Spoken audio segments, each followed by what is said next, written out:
Alright, so hello everyone and welcome back to Satisfactory. So last time we left off, we were most of the way done with working on our plutonium power plant, and it looks like we have it more or less running at this point. We did manage to clear out all the buffers of nuclear stuff. So you can see that that box is just sending stuff through as it gets it.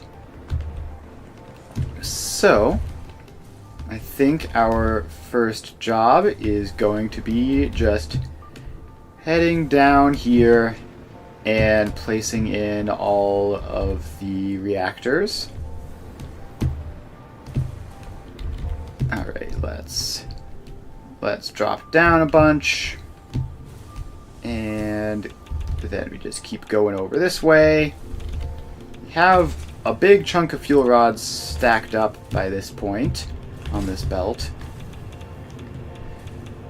so we should be able to get it going pretty much instantly once it starts up, so that's cool. Alright, now we're over here. We just need to middle click to grab the nuclear power plant and then start getting these guys lined up. So that lines up there, and like that.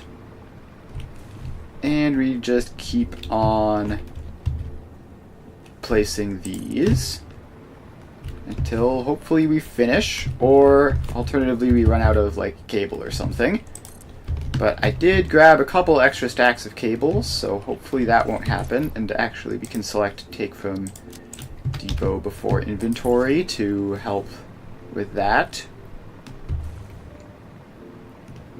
Alright, so once we get these in, then that will be good progress. So this one goes in, and it has to line up like that, and like that.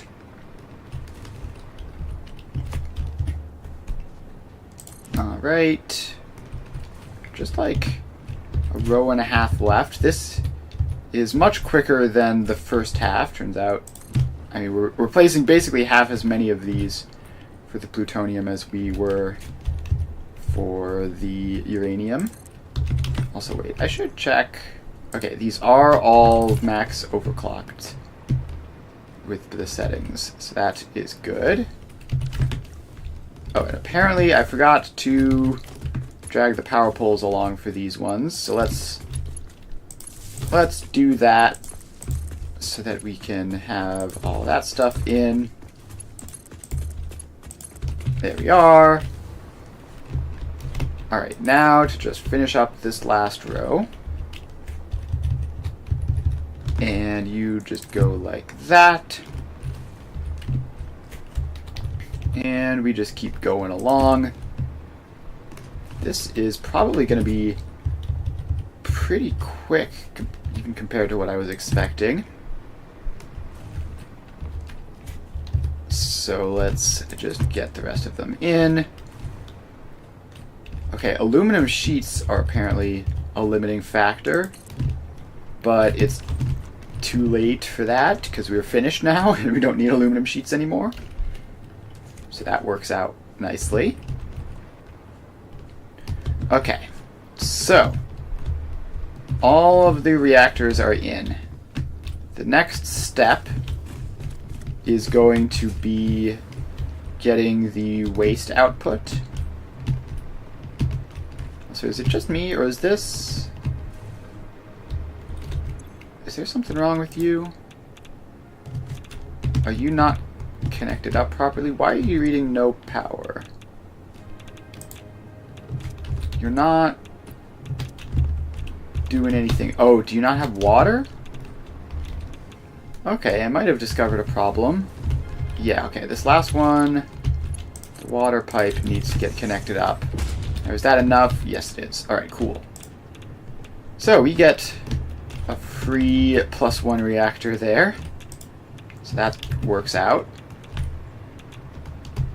And let's see here. These ones then need to get fed the plutonium rods and output the plutonium waste, which we're going to need to store. And I guess we could just store that just out here somewhere. There's no need to send it all the way back over that way. Alright. But first we need to get all of these actually connected up. So you go like that and that. And I think this should be fine to all be Mark 1 belts.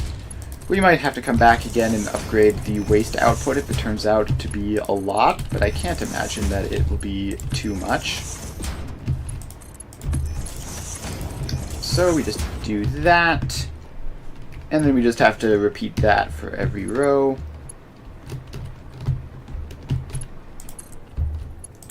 And then the next step is going to be getting the water in. And I guess actually, before we do the water extractors, we should get the balancers across for all of the fuel rods, because that is going to take a long time to move through on slow belts. So yeah, let's finish up this task first, and then get the fuel rods connected up. There we go. Just a couple more of these belts. Now we wrap around to this side.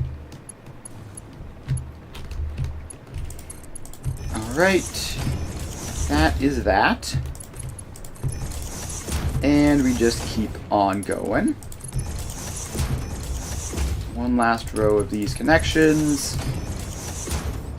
And, alright, so now they're all connected in via belt. So next up, we need to get our 1 to 5 splitters for each of these. Yeah, okay, so that's still going to just be the best way of doing that. I was wondering if there was some other way I could divide it which would require fewer 1 to 5 splitters, but it would be more complicated that way. So let's grab some space. We have our 1 to 5 balancer, which I think we need to put like there maybe. And then we make all of the outputs Mark 1 belts, and then they wrap in to all of these guys. There we go. And this is going to need to be wider apparently. Although we can make this more compact. So you curve into there, you curve into there, you get into there, and now we should be able to just run all of these along with minimal additional belts, or minimal additional foundation space taken up. So these just run along, and then that one goes in, and we just keep on going. And there we go. A little bit more. And alright, that is that one done. So now we just have to do that same thing for each of the 4 rows, and then we get a 1 to 4 splitter to go into them. And then we connect it up to that belt over there, and then we'll be good. Alright, so we would like to get this spacing about the same, so we go 2 back here. Then we get our 1 to 5 balancer in, and we put it somewhere like that. Yeah, something like that is good. And let's just get the balancers in for each of the rows, so that we can just do all of that at once. So let's get some space and a balancer, which needs to be aligned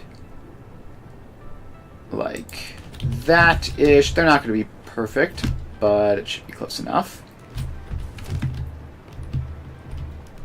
And then we get some extra space back here and do one more 1 to 5 balancer. So you're just aligned like that. All right, so now we go through, get all the Mark 1 belts in, and start getting these guys upgraded. So they need to curve in to take up less space. Like that, and like that. Now you just go forwards. And that is that. So let's just drag these across. And then that goes in a little bit further. And there we go. Now that one goes in. And this one just has to go up to here and then in. Alright, so that's 2 of the rows done. Now we just have to do the middle 2. So we go back to here. And we get this same setup, so these can all be Mark 1s. And then we just sort of, we want to compress them in first. That's important. So we just do this all the way across. And then you can go into that. The rest of these get taken forwards a bunch. Gosh, this sure does require a whole lot of belt placing. It's going to take quite some time for fuel rods to get through all this, but it won't actually be all that bad since we got them relatively close to begin with. Okay, so that can go as far forward as it'll need.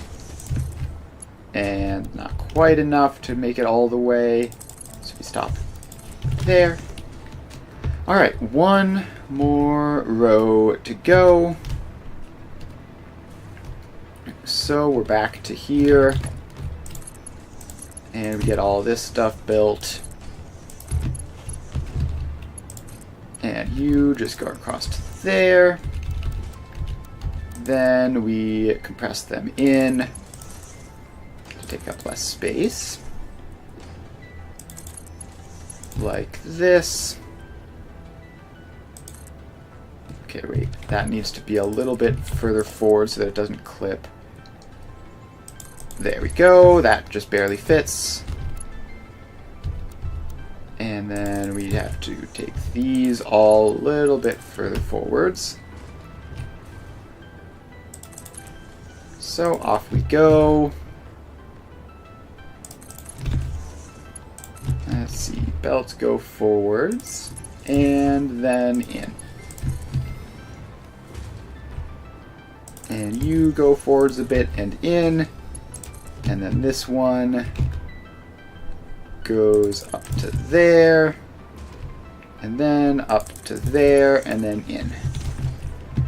All right. So, next up, we need a 1 to 4 splitter to get these guys through. So, we just need a splitter there, which then goes all the way across this way. And then into that one. There we go. And then this needs another row of splitters. like that. And this is going to go all the way over this way and into the other batch of 2. There we go. This just goes forwards a bit. And now we take that belt out, pop in a splitter, and get all this stuff connected up. So you go into that, and then across here.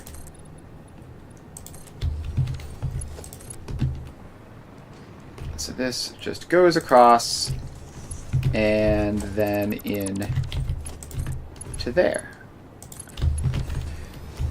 Alright, so that is everything connected up. Finally, we just need to get the actual belt with the fuel rods to go across. We just have to get it from there down to here, which should be relatively straightforward.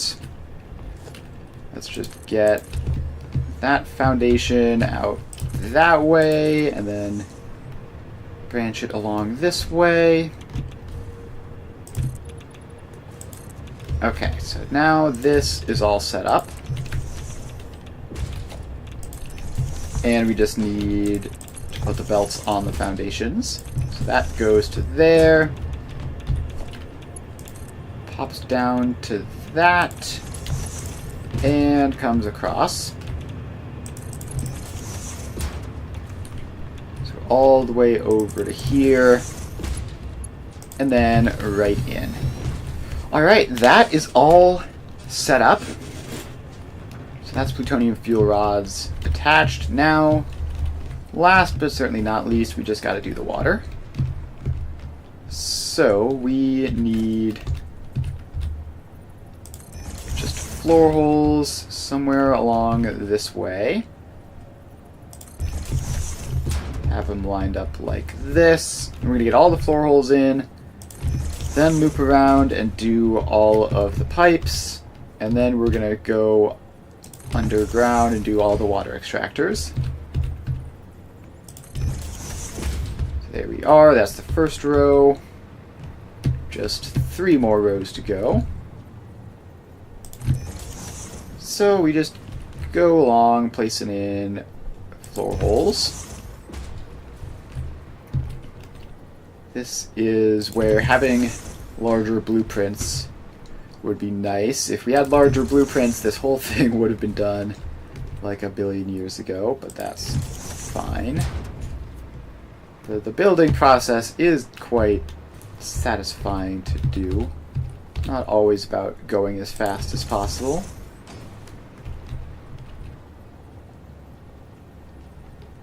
Alright, that one goes in. Now we get that one, and just a couple more on this row. There we go, and there we go. Now we move on to the final row. And start placing the floor holes in. There they are. Hopefully I have all these lined up correctly. I'm pretty sure I do, but if not, that'll just be a shame.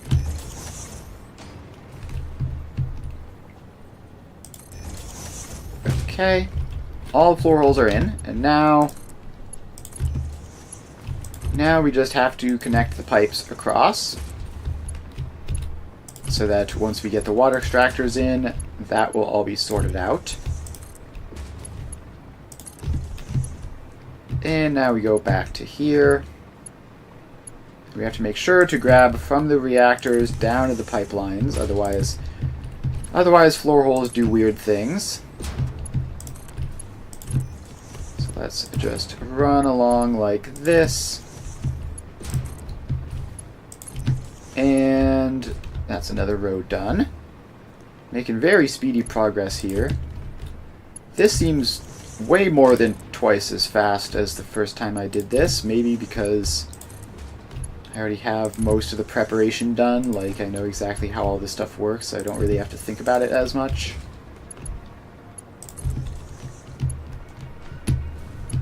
go. Now we're back to here. And all of these floor holes go down. Alright, just a couple more.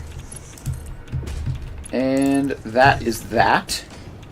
That phase done. We have some fuel rods in here. That's exciting. So now we just have to drop down below and get the water extractors going. Which I believe it's still 600 a minute. Yeah, 600 a minute water consumption. Which is gonna be a whole giant process.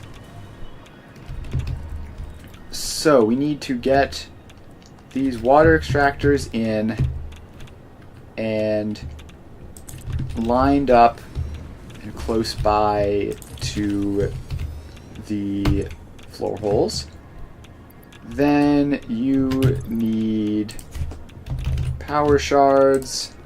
Let's grab a stack of those and get you set up. Alright, so those are pasted, and now we just sort of go along getting all of these in. We're just going to do the water extractors first. Getting them lined up right is technically doesn't matter all that much, but I want to try to do it. Just get them approximately at the point where they would be directly beneath the output ceiling hole.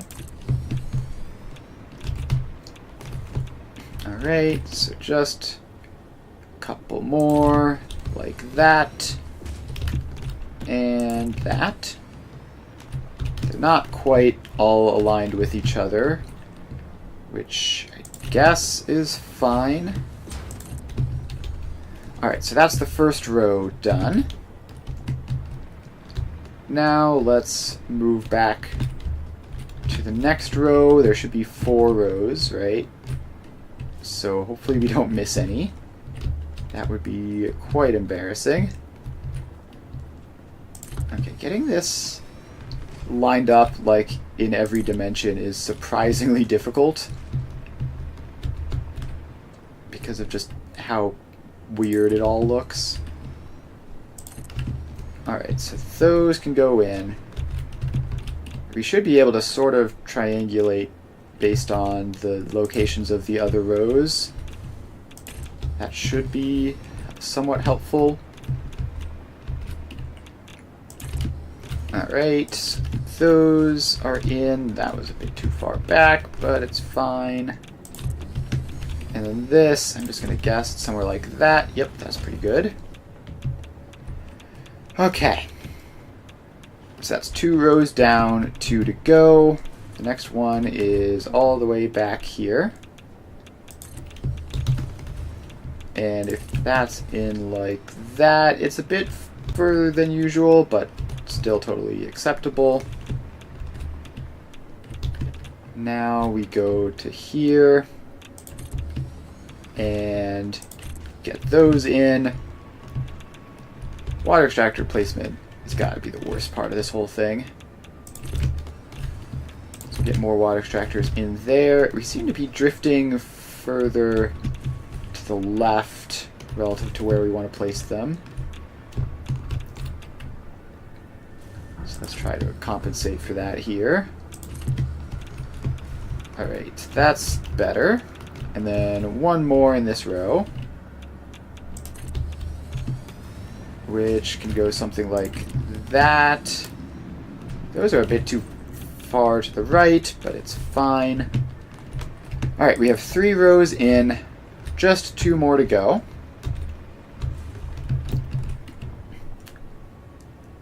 So let's get these set up. And just a couple more to go. There we are. These are very much not all aligned consistently. These ones are going to be right behind them because of how far back that was. Okay, why does it feel like this row is a lot closer than the previous ones? No idea why that is. But it's fine. That's all of them. And they all... Okay, they don't all have power shards. So we're going to have to grab some power shards. And then paste the settings. So that will be the next step, getting all the power shards in. Because there's no way we're placing 5 of these per thing. It would both be incredibly cramped and more time consuming to place. So we're just going to use a whole bunch of power shards and lose a bit of power efficiency to just do it in a more convenient way. Alright, that's more of that set up. And, alright, just 2 more rows. There we are. And we just keep going. We should get there eventually. It seems like the fuel rods are probably all over the place now, just based on the fact that I'm getting radiation ticks, and a lot of them. Alright, so that goes. A little bit more to go, and then that will all be set up. Alright. So power shards are all placed. Next up, we just have to connect the pipes in. This is a process with a bunch of individual steps that we kind of just have to do, all of them one at a time. So we get all the pipes in, and then we'll have to run another run around to get the junctions in, and the pumps, and yeah, this is gonna take a minute. It's not the world's quickest process, placing all these water extractors and getting them all set up, but once it's done, we should pretty much immediately have power from the plutonium plant, which is quite exciting. Alright, so this all goes across. Alright, I think that step is done. Next up, the junctions, which we just get in the center of each of these. They all just get a junction. And we just have to loop around, as always. Get all the rows.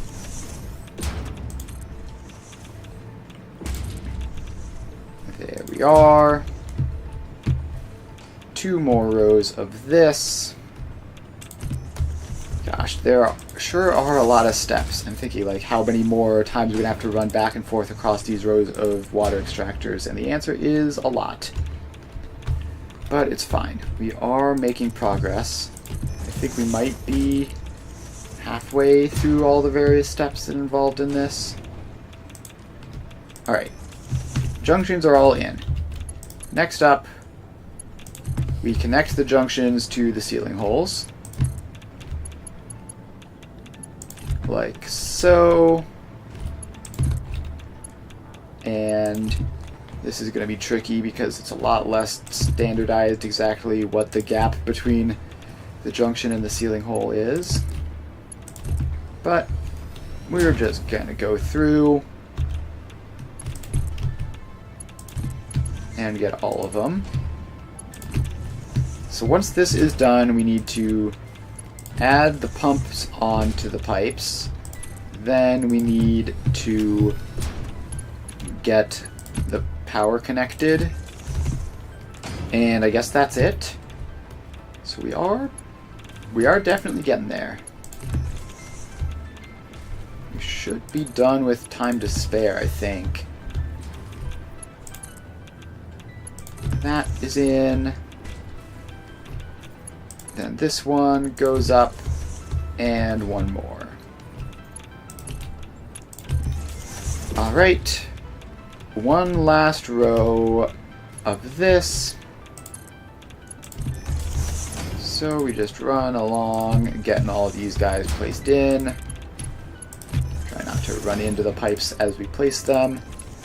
Okay, that's not acceptable. We can't do that. It has to actually be connected. So that is that. Alright. Then we have our pumps. Just get the pumps in close to the bottom of the pipe so that we don't have any head lift problems.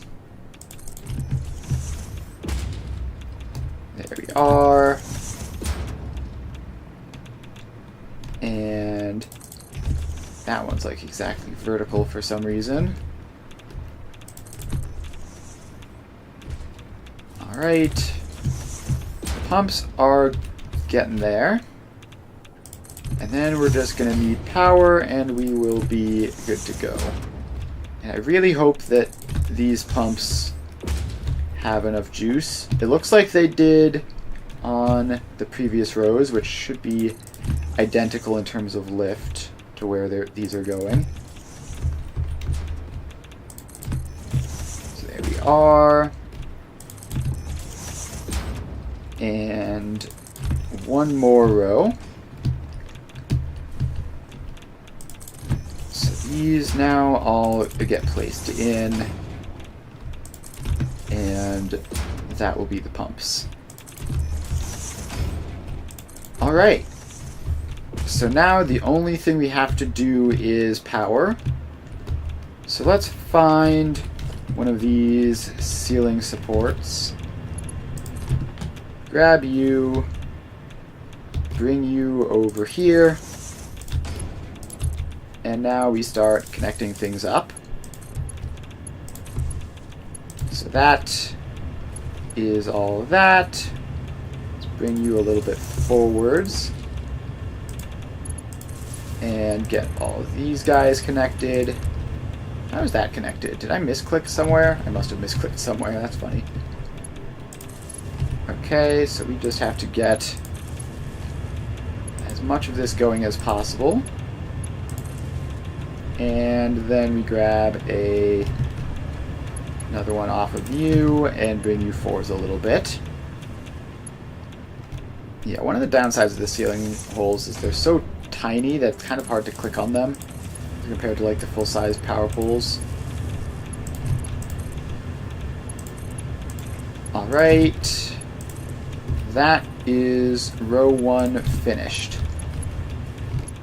So now we just bring this on over to row 2 and get these guys all connected up.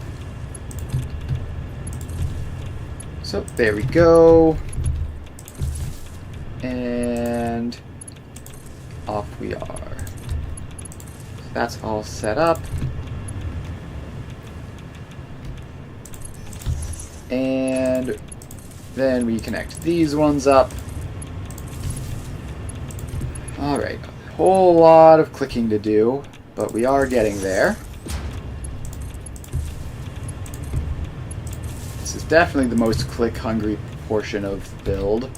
Just getting all the power connected. Again, this is where having blueprints with water extractors and the like would be real cool. I wonder if I could have, like, made a blueprint with just the pipes and the pumps and everything. I bet that could have worked. Probably could have done that. Oh well, it's far too late now. Building that blueprint would take ages and also wouldn't help us since we have most of the stuff already. There we go. So that's connected up. Couple more rows of this. Bring that power line forwards, connect to all of these. And then connect to these ones. right. So that is all done. Now we have one more row to go. Let's bring the power line over and get this all going. There we go. Then over to here. And then we go back to build another batch. That goes in, gets these ones powered up. And these ones. Almost done. Just have like literally one more power line to place. And then we'll have to see if we missed anything, which is very likely. But that should be that. Okay, these ones back here don't have power shards. Why do you guys not have power shards? Is it just that one row? Seemingly. Okay, these ones have filled, which means that they're not running properly. So we're gonna have to investigate what's going on above the foundation. See why these guys, have they just not received fuel rods yet? No connect. Oh, I see. That's what's gone wrong. Okay, that's like the easiest step ever. We just have to connect all of these guys in. And starting this in row 3 is very confusing. So let's go back to row 4, get all of these guys connected up. And now we have to skip back to row 2 and get the power lines connected into the reactors. So this just goes along like so. And that is that. Finally, row 1. So row 1 gets connected up. And boom. Just like that.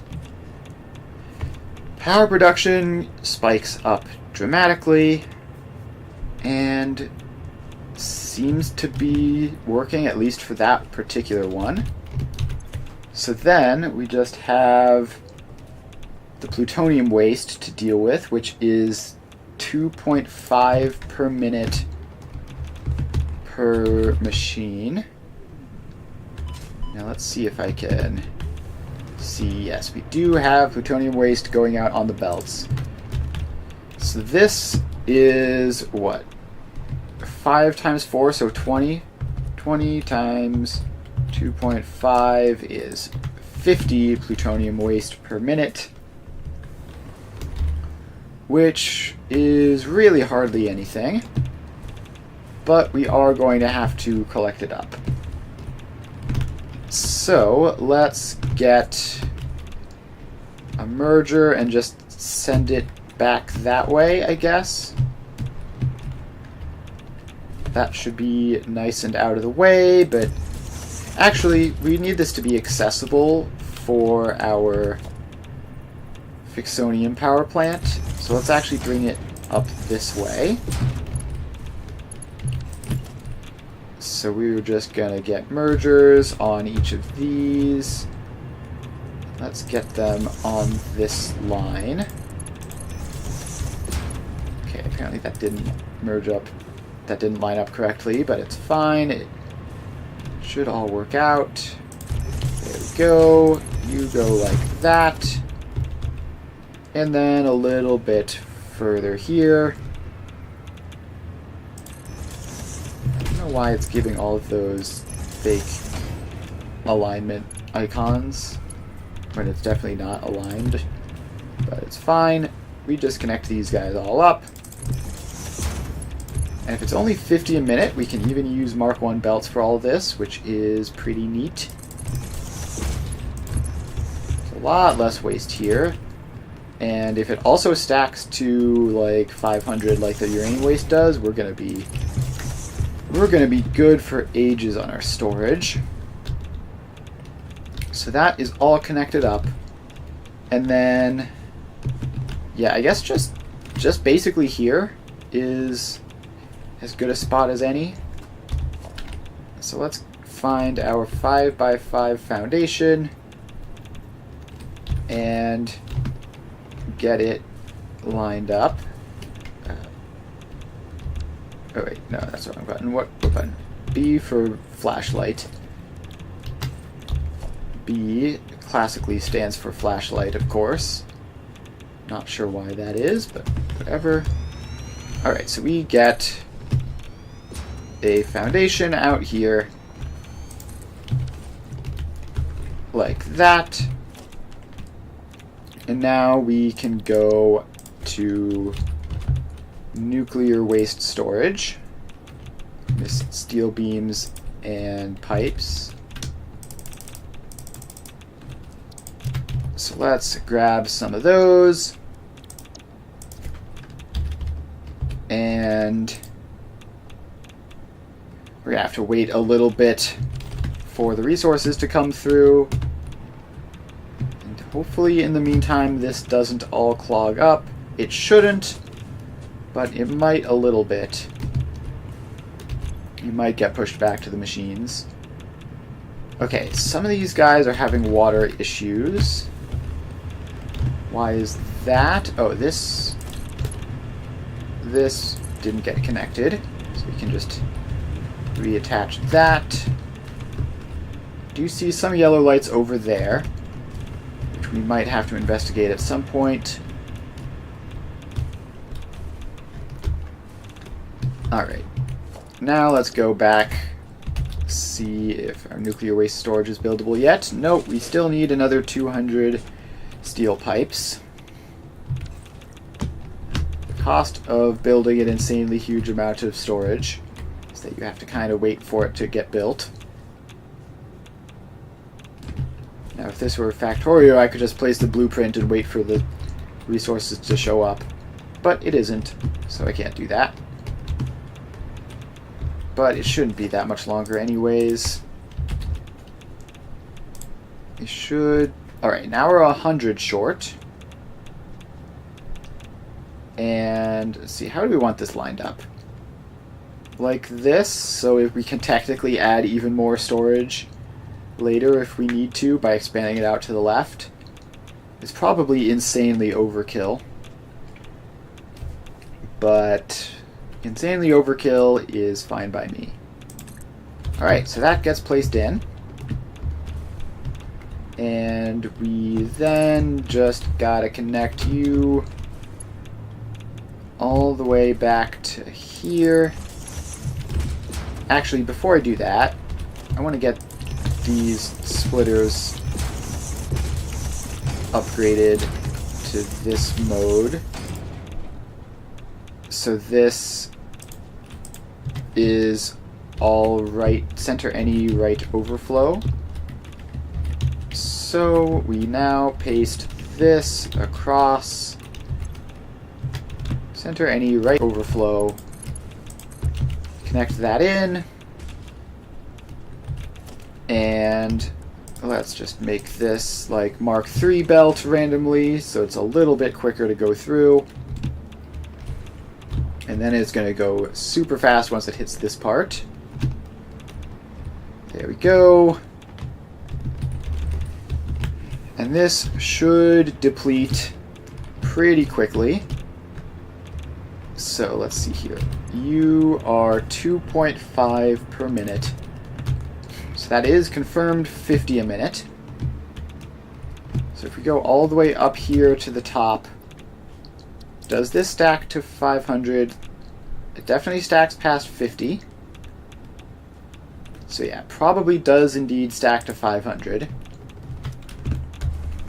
Which is kind of insane in terms of how long this storage is going to last. let's check. Power looks relatively stable, so that's a good sign. And we just sort of need all of this to get sent through fast enough. So the front row is just about empty. The rest of these are going to take some time, which we can, again, just accelerate with some random Mark III belts, just so that this gets the waste gone. Okay, and then past this point, there isn't any buffering for some reason. I guess we'll upgrade it anyways. Alright, so now we should be getting the last excess chunk of waste out, and then we'll be back at the normal rates. I really don't like how this goes super fast and then abruptly stops. I might just make this last bit Mark 6. So it can change speed when it goes through the merger. That's fine. That doesn't look ugly or anything. It's just the abruptly slamming to a halt bit, which I am not a fan of. So there we go. Now that is all back to normal. Now we have our nice solid supply of plutonium waste.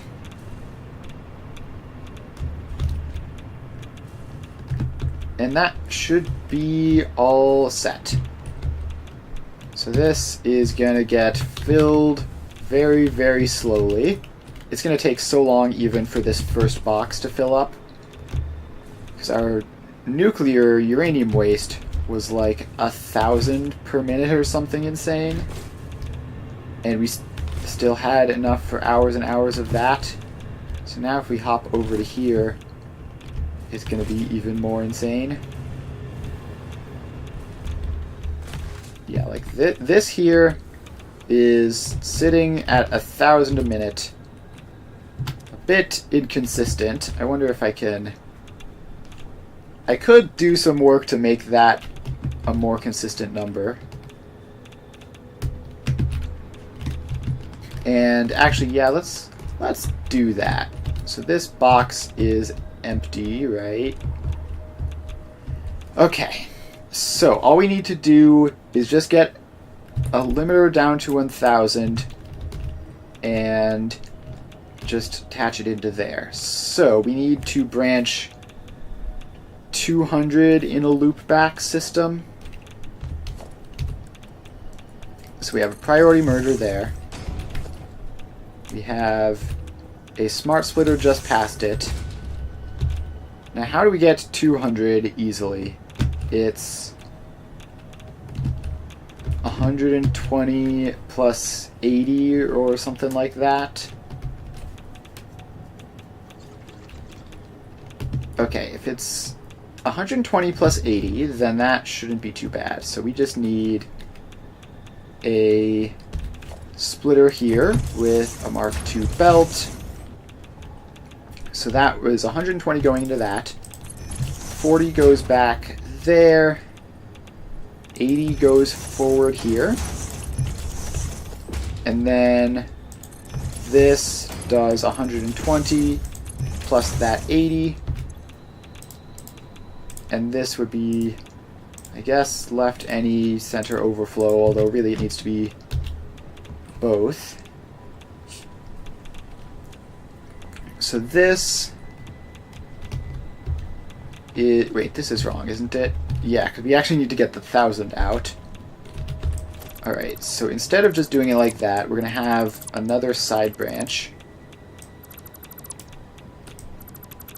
So this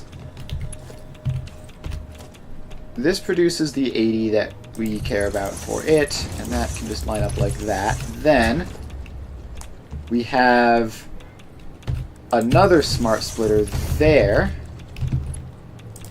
which will send out the 120 that way with left any center overflow. And then that just goes through. And then we need to get this. There's no way this is right, is it?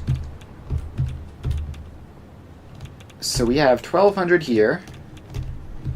We branch out 120 there and 120 there. So we're missing 240, not 200. So actually, this needs to loop back differently. So we need the extra 40 to loop forwards back into the main line, which means you are the splitter. You get a merger. Like that, and like that. And then that should also work pretty nicely to get all the numbers good. That has to be a Mark II belt. And that is going to have to be at least Mark III, right? So this is priority medium left, so we have 1200. Then we lose 120, so we're down to 1080. So this is 1080. Loses another 120 to go down to 900 and minus 100, 960, right? And then we add 40 back, and this is 1000. All right, cool.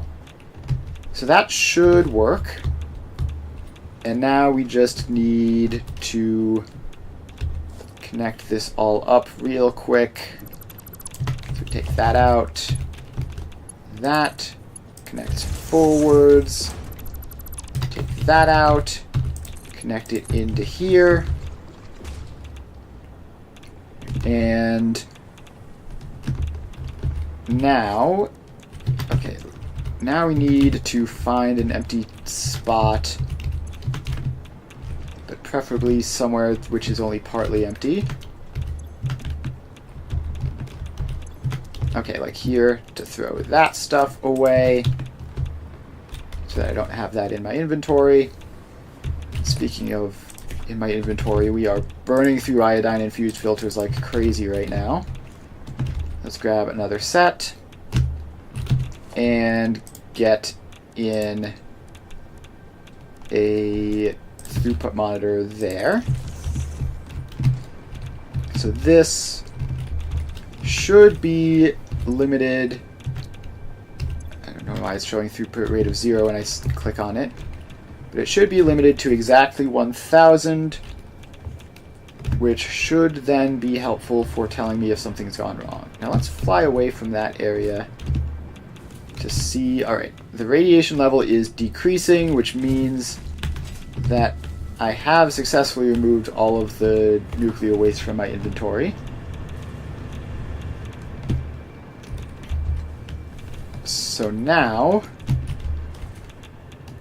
this looks all fine, I guess.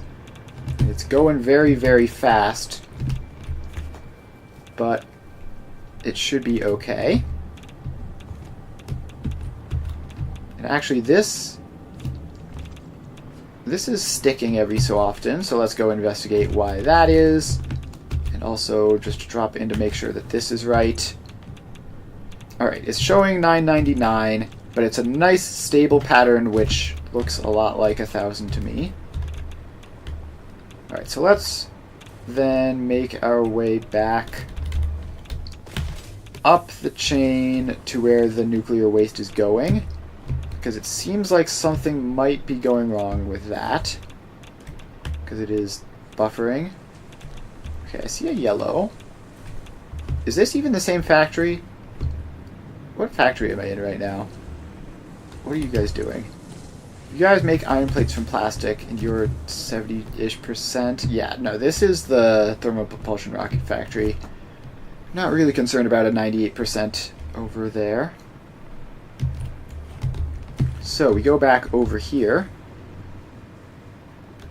and we find our waste, which goes all the way up this way. So are you buffering because you're not getting used fully, or is there some other problem? Okay, I see yellow. Why are you yellow? Not enough nitrogen gas. Okay, that is a somewhat unfortunate thing to see. Let's clear some of that stuff out of my inventory so I have some spare slots. So not enough nitrogen gas. That is breaking the whole thing.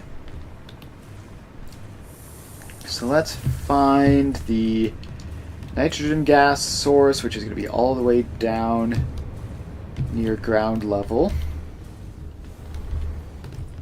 So down we drop. Catch ourselves before we hit anything. And now we're all the way down to here.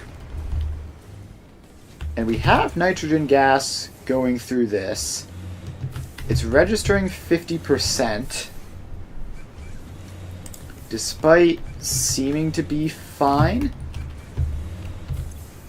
Is it not having enough luck with the outputs? Or do we just need an additional drone in general? So this is doing its thing. It's actually not fueled at all on this side. Is that normal? Yeah, that seems to be normal. But it seems like we don't have enough input. So we do have a drone coming down here. It's just very slow. So let's go investigate the nuclear nitrogen source. And there was another nitrogen source further away which we also needed to work with. But this one is closer. So if we don't have enough nitrogen output over here, then that will be a problem. It's right there. So we're going to swap over to jetpack mode and get a nice movement start. So now we hop over this way until we eventually find our nitrogen source and see what's going wrong. So if there's not enough nitrogen there, then that's one problem. If there's not enough, if there's too much nitrogen there and we're just not able to dispose of it all, that's a different problem. Okay, need to head further west for this. So off we go. And biofuel, that's fun. Alright, so I believe it's this down here, right? Yeah, this is definitely it. So we can just drop down a little bit. And how are you going as far as supplying nitrogen? You have a fair amount of that. And okay, that's actually, I mean, it's technically wasteful of aluminum, which I guess is fine. I mean, aluminum doesn't seem to be the main shortage. So this is idle because we have plenty of empty fluid tanks, which is correct. Then we go up here. This one, right, we only had 2 of these going, and they're showing low percentage. Why is that? Is it because we are indeed overfilling the amount of packaged nitrogen? Yeah, that looks quite likely, especially if there's no drone incoming at the moment. I guess there's a nitrogen drone incoming. But yeah, this is going to fill up soon. This is going to fill up pretty soon, and then we will have nothing left. Where is its drone? Is this it? No, that's uranium. So its drone must still be up here somewhere. Yeah, there it is. So we are going to need to do something about that. So this is filled up. And I guess we just need an additional drone port. Unless the problem is the takeoff and landing speed, in which case we would need to have an additional drone port on the other side, but hopefully that's not the case, because that would be way more annoying to fix. Alright, so let's fill in this area back here. Oh, I can swap back to hover pack, obviously. Okay, so you need like another row or two. So you are in there, and you are nuclear nitrogen 3, probably, because I'm pretty sure we have another nuclear nitrogen up elsewhere. Let's get that capitalized, just for consistency's sake. And yeah, if I scroll all the way up to this, we have nitrogen. Oh, that's just nitrogen source 2. So I guess this could be nuclear nitrogen 2, but having 1, 2, and 3 seems more self-explanatory. Okay, so we need to get the belts into this. We need a fuel belt, a canister output belt, and a canister input belt. So the canister output belt needs to merge up with this, which means we need a bit of space. So you need a merger, followed by your smart splitter, and half the smart splitter goes into there, and okay, yeah, the merger just needs to be basically just immediately in there. So then that connects across, and then that goes up. And it's clipping, but we're going to have to move this canister belt pretty much immediately anyways. So you are left overflow. Okay, so now this can go out like that and be ready to go. Then we need the canister input belt. So you... Actually, we can split you up here, actually. That will be a lot more convenient. This is all Mark IV belt, right? Yeah, so that splits. And then you just come around this way. And over to there. All the way over to here. I hope this doesn't count as covering over the drone port. It shouldn't. It's slightly off to the side, but you can never be quite certain. Alright, so anyways, this belt goes all the way forwards and around to there. This one is going to drop down through a floor hole, which can go like this. And there we are. Now it gets connected up like that. Okay, next this drone port gets powered. And it's named already, and you need to go to nitrogen source. Oh wait, is this called nitrogen source? Yeah. Alright, so this is nitrogen source 3, not nuclear nitrogen 3. Your nuclear nitrogen source 3, you go to nuclear nitrogen. You're filling up already.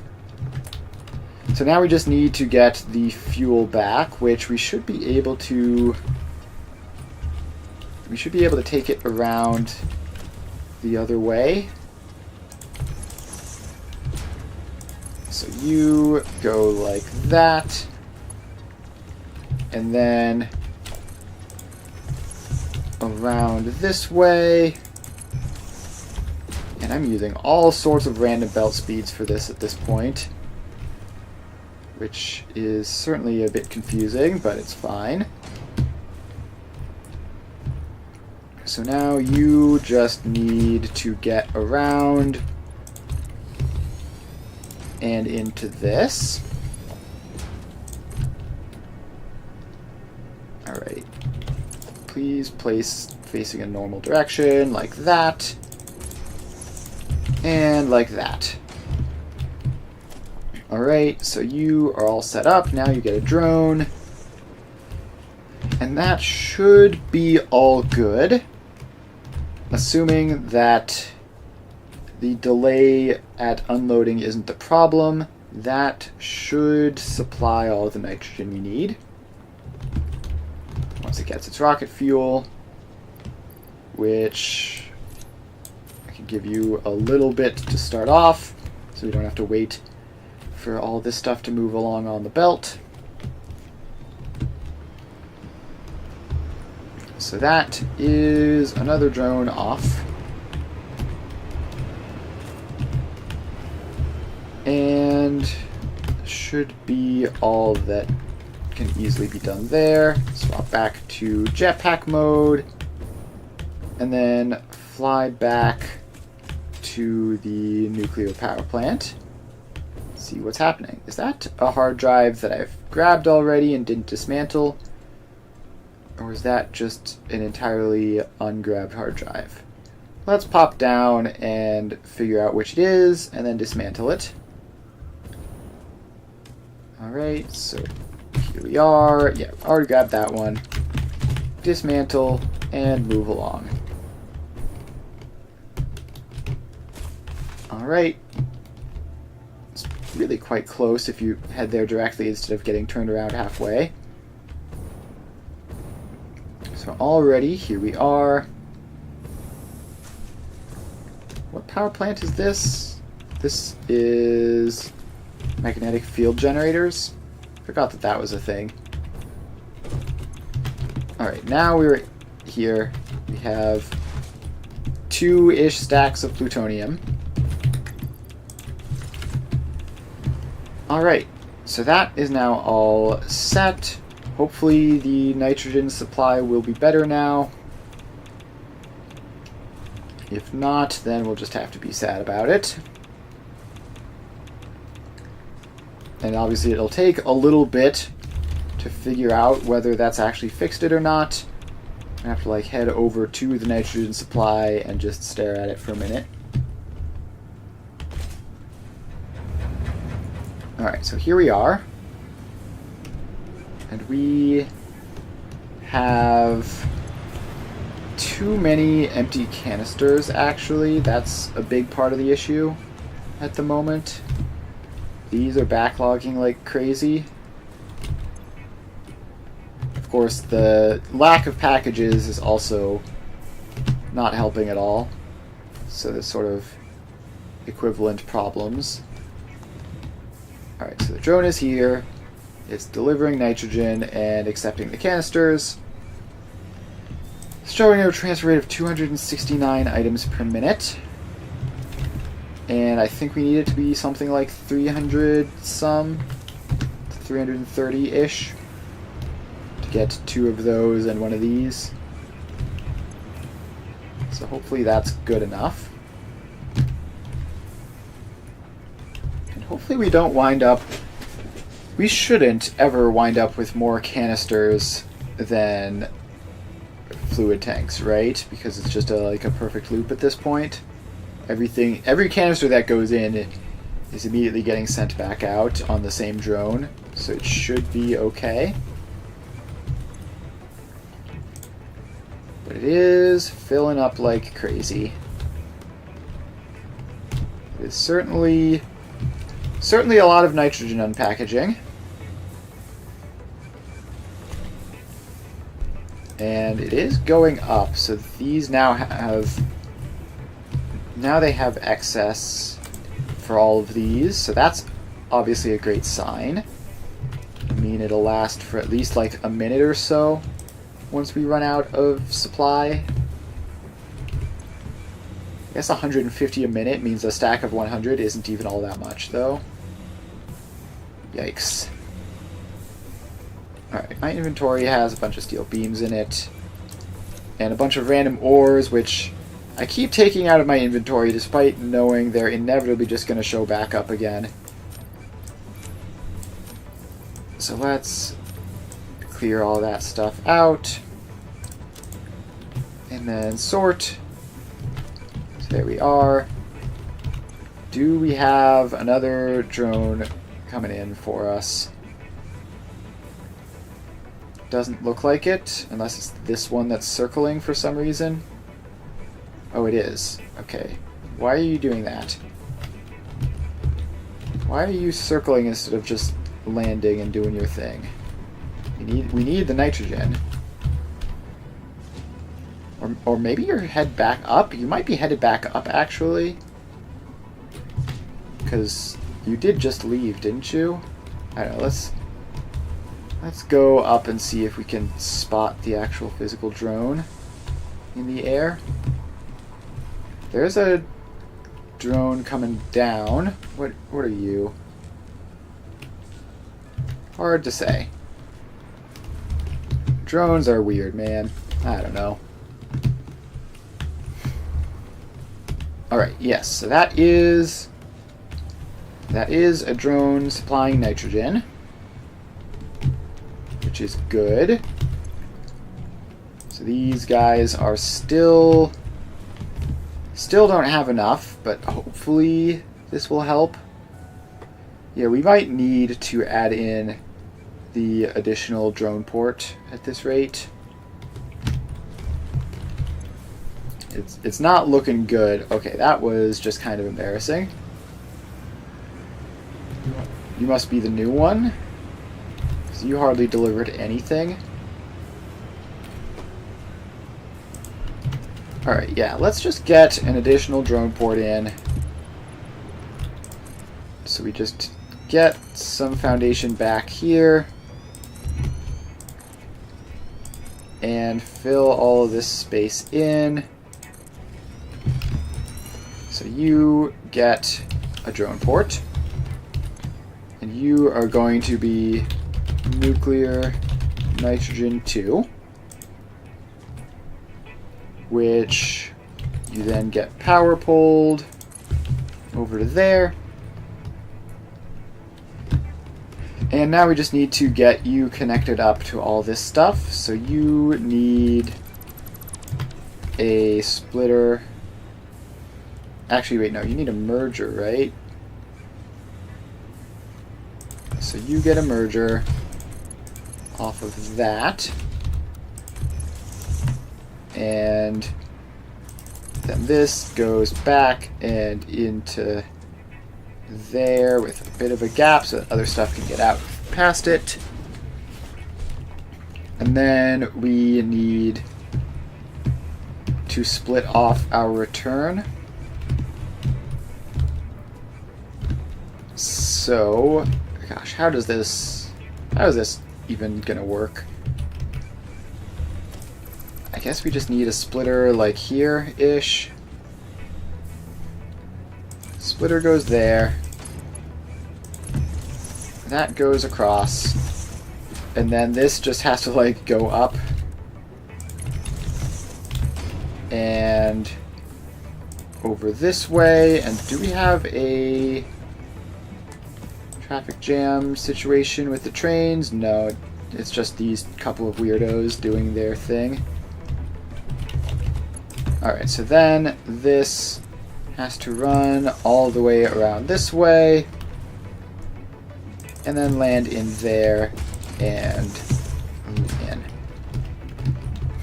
Alright, so now we go to here, find relevant ports. So, nitrogen source 3, you are going to go to nuclear nitrogen 2. So that should be beneficial, and we don't need that much more. We don't need that much more throughput. We need like 30% more throughput. So that should be fine, hopefully. And okay, this is suddenly now the incoming transfer rate is 181 instead of 200 something. I don't know why that would have plummeted dramatically, but hopefully it's just because of how extra fast this one's gonna be. Yeah, doing all this based off of drones was probably a mistake. The reason I wanted to do it was I didn't want it to be connected to the train network, because the train network could break. It could get, it could get jammed or whatever, and then power grid fails, and then it's a whole catastrophe. But it wound up being connected to the rail network anyway, even if in some parts only incidentally. It's indirectly, the nitrogen needs canisters, which needs aluminum, which needs the rail network. I think we're importing rubber, which is produced somewhere on the rail network. Yeah, the rubber and plastic are produced on the rail network, so we didn't actually end up succeeding in insulating ourselves from a rail network jam. And then we also have to deal with insane throughput problems constantly because of all the drones. So yeah, that was a mistake, which I guess I will learn next time. Do not try to import even medium quantities of items via drone. It is a horrible mistake. Well, the good news is though that it should eventually be sorted out now. So this still has some packaged nitrogen, and this is about to get a delivery. So there we go. And any second now for the animation. There we are. So this goes out to here, and it doesn't deliver into that one because that's just not how the splitting works, but it does go over to there. And it's got a good solid quantity of stuff to keep these guys going, which I think it might have actually succeeded at keeping them running instead of just turning off and on again. So hopefully that will be good, and we'll have power.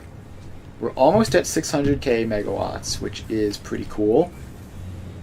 If we can get the power efficiency just a little bit higher, we might be able to break that mark, and that would be very fun. We are sort of hovering around it, depending on what's going on at the rocket fuel plant mostly, I think, because that is not nearly as consistent as the nuclear fuel plant is. Alright, so this still has several hundred packaged nitrogen, and so hopefully they can just sort of alternate like that, and then we'll be fine. So the outgoing there, neither of these outgoing have filled up, which is a good sign. Alright, so this all looks good. Those are up to 70% and rising. And do we have another supply of nitrogen incoming? Check the map. Zoom in. We do have a drone coming down, probably to this one. It's just a matter of how long it's going to take. to merge through all of the various floors that are above. Yeah, and I also think another mistake I made was putting the drone ports so far down. Like, if I had just done an inverse factory where I started at the top and then built down, the drone ports would have been up at the top, and this would not be nearly so much of an issue. So that's, I guess, another important lesson learned. So you are still doing your thing, but we're just about out of packaged nitrogen from that one. And I thought we were getting more packaged nitrogen from here, but apparently not. Okay, no, there it is. So yeah, we are going to have potentially a small disruption unless this animation can get through before this finishes. It was completely filled out before it ran out, so that'll hopefully help it last long enough. Alright, animation, please be quick. We have like 20 seconds. Alright, and there we are. So that looks like it is indeed fully stable then, hopefully. Like, hopefully by the time this one depletes, then this one will get more, and we can just sort of oscillate back and forth like that with occasional support from the drone from way up north. Alright. So the nitrogen supply is looking at least dramatically better, probably fully solved. So now we can ascend a whole bunch and just check out the high level production, see if there are any other problems. Hopefully they will have trickled through by now. Although actually the nitrogen problem probably is going to be causing breaks. Alright, so you don't have enough encased plutonium cells. They are being produced, but not fast enough. And that would be because of lack of plutonium pellets. And the lack of plutonium pellets is because of this whole thing, which we should be fixed by now. It should be sorting itself back out and rising towards 100%, hopefully. So yeah, this, at the present moment, nitrogen gas supply is sufficient, and we just have to hope that it stays like that indefinitely. Alright, is there anything else that I want to do while I'm here, or should we move on to the next thing? I think it might be about time to move on to the next thing. Let's just give one last glance over the power plants first. So I do see some of these guys aren't outputting enough water. That's probably... I might have just gone overkill in some places with the water extractors. So hopefully that's fine. Just looking for anything here which is not connected up properly, which should be visible by the light, which should be blue. Okay, some of these guys have green lights. That's the wrong color. Why? Yeah, so you need to be overclocked, as do you. Not sure why that happened, but whatever. There we go. That'll be a couple thousand extra power. Certainly not going to complain about that. Alright, so that is all good. And the waste is getting sent out. So everything looks functional. Alright, I think at this point there's not much left to do here at the nuclear site. So, let's respawn and move on to the next project. So, if we just check the hub, we have most of these things unlocked. In order to unlock Fix-It Blueprint Mark III, we need neural quantum processors. And I believe we also need superposition oscillators automated. So, but let's do neural quantum processors next. So that should be relatively simple and get us Blueprint Mark III, which will be fun. Alright, neural quantum processor. Time to see what we're looking at. Neural quantum processor. What do you need? Time crystals, supercomputers, fixite trigons, and photonic matter. Okay, so the time crystals are easy. We've planned in advance for those. Those are just going to be imported. Supercomputers we're probably going to have to make for this. Trigons are probably something we're going to have to make, but should be relatively simple to do. And then the photonic matter is photonic matter. That we just pop down a converter and it's fine. Alright, so supercomputers, we need 30 a minute. And there's only one recipe for these, so at least we don't have to do any of that planning. Okay, actually, these are also used in one recipe, the AI expansion server, and we need 40 of them for that. So how about we just make 40 neural quantum processors a minute, and then we will simply have them available with no extra production needed for the AI expansion servers. We can plan ahead a little bit like that. Now, we might also be able to import the supercomputers. I'm not sure. Okay, probably not. We're probably not going to have enough. Alright, so yeah. We are going to have to make us some supercomputers and some fixite trigons and then import some stuff. So let's see how we can do this. Let's try doing the math manually. It's been a while since I've done manual math. I've been relying on calculators for a while, but we should be able to do that. So let's clear out the notes and get a display sign. So we want neural quantum processors, and we want 40 NQP, and we don't have to worry about alt recipes. So this is just going to be 200 time crystals, 40 supercomputers,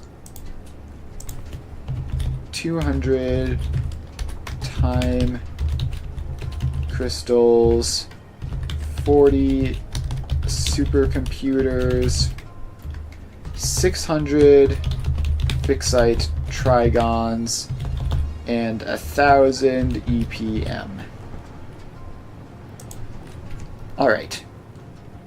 So the time crystals we import, the EPM we just make in a converter.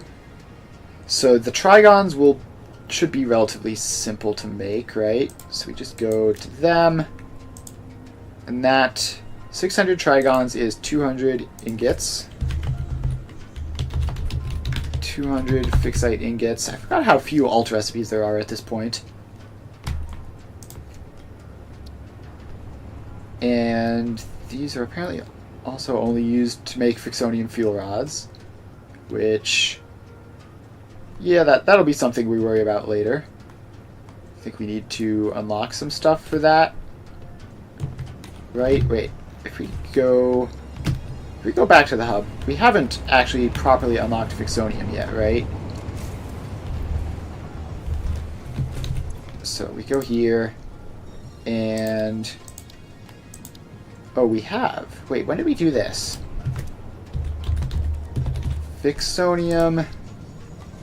Oh, but it needs singularity cells, which we haven't unlocked, and they're behind spatial energy regulation. Right. Yeah, okay, so that's fine then. Let's go back to our notes over here, which we might not even end up writing down. Alright, so we want to make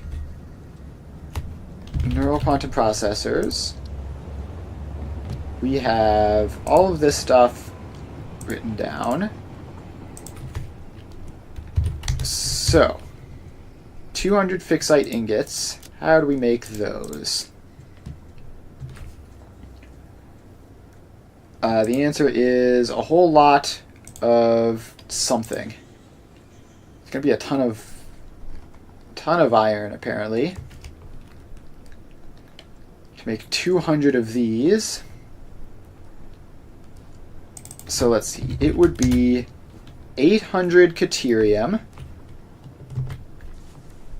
All right, let's get a sign down to compare the alt recipes for this. So we need fixite ingots. So 200 fixite ingots is 800 deuterium. And also some SAM, right? So fixite ingots is 800 deuterium, 600 SAM.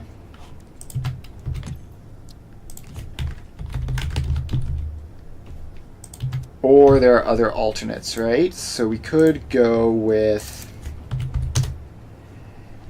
800 aluminum, 400 SAM. That seems miserable. I'm not throwing away 800 aluminum on that. That would be insane. But then if we want to do it with iron, it's 4,800 iron, 800 SAM. Okay, these all kind of suck. Actually, the aluminum might just be the most practical thing. I have a giant aluminum production facility now. Yeah, okay, let's do that. So it's 800 aluminum and 400 reanimated SAM. 800 aluminum, 400 reanimated SAM, and that is that. So let's get that written down in our notes. Is 800 aluminum ingots, 400 SAM. And I can't remember what type of SAM it is, but it's reanimated SAM, which is 1600. So yeah, it's 400 reanimated SAM, which is 1600 base SAM, which is a huge amount. Not looking forward to doing all that. So then we have our supercomputers to work with. Actually, do I want to just... The fixite is not used for much, right? It's used for...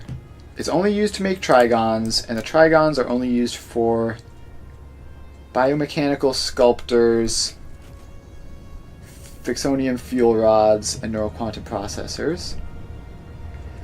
Alright, so what if we just make all the Fixonium trigons that we're going to need first, so that we can then just set that aside, actually? Yeah, let's do that. So, we're going to need 400 trigons for the biomechanical sculptor. We're going to need 600 trigons for the neural quantum processors. And then for the Fixonium fuel rods, we're going to need an indeterminate amount. So Fixonium is made singularity cells and 1 plutonium waste, and it's 1-to-1. And then 2-to-1. Okay, so we have 50 plutonium waste, right? So that's going to be 50 fixonium,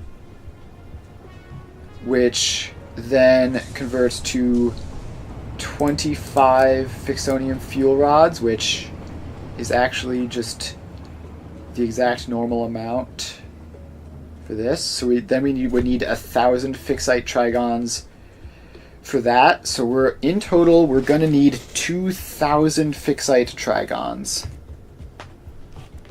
1,000 for the fixonium fuel rods, 1,000 for the other assorted jobs. So let's mark this down. 1,000 fixite trigons. And I'm never going to find it by scrolling through that. 1,000 fixite trigons equals... Right, it's 3-to-1. Just confirm that, because it would be really, really embarrassing if that were wrong. Yes, so it's 1-to-3. So we have 333 and a third fixite ingots. Why does that feel wrong? We're more than doubling the amount of trigons we need. But... okay, well, first of all, that decimal point's in the wrong spot. So previously we needed... oh, right, no, we need 2,000 fixite trigons, right. That's what I was doing wrong. So we need 2,000 fixite trigons, which is 666.6 fixite ingots.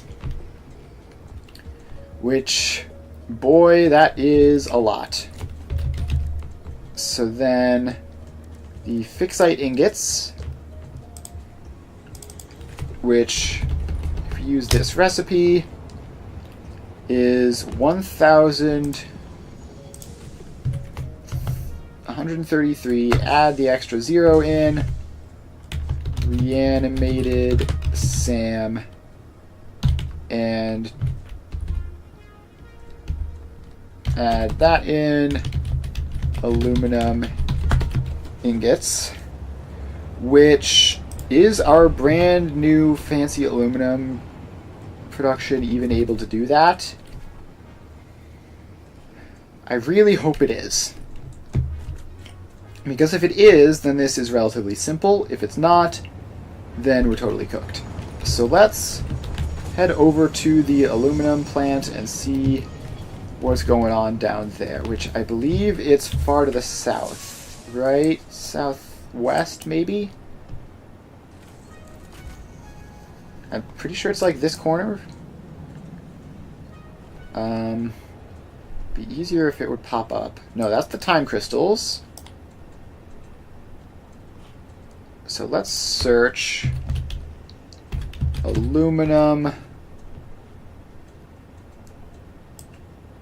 train station aluminum output 2 hidden. Of course, we've hidden our train stations. So that pops back up. And now if we search aluminum output 2. Okay, so it's just due west then. Okay, so we actually need to take this hypertube cannon. So off we go. And here it is.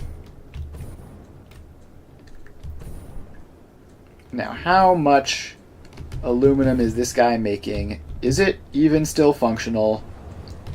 I'm seeing some blue, but mostly yellow. Alright. So this is bricked. Actually, that's 94%. Okay, it's not actually bricked, it's just not 100% efficiency. Which is still pretty bad from the perspective of knowing how much we have, but I'm sure this was meant to be all full. So if these are all meant to be full belts of 1200, then we should have like 6,000 total, which would mean the 2,600 isn't that bad. And let's see here. Are these guys, that's 60 a minute. 600, yeah, so these are meant to be 1,200 a minute each, and we're going to need to figure out what's gone wrong. But how much output is it actually? That's what we need to confirm next. So when the train comes and grabs stuff from these, how much is it grabbing? It is 600 some a minute each. Alright, so it's close basically, but we should have half of this available to make reanimated Sam. Let's actually check.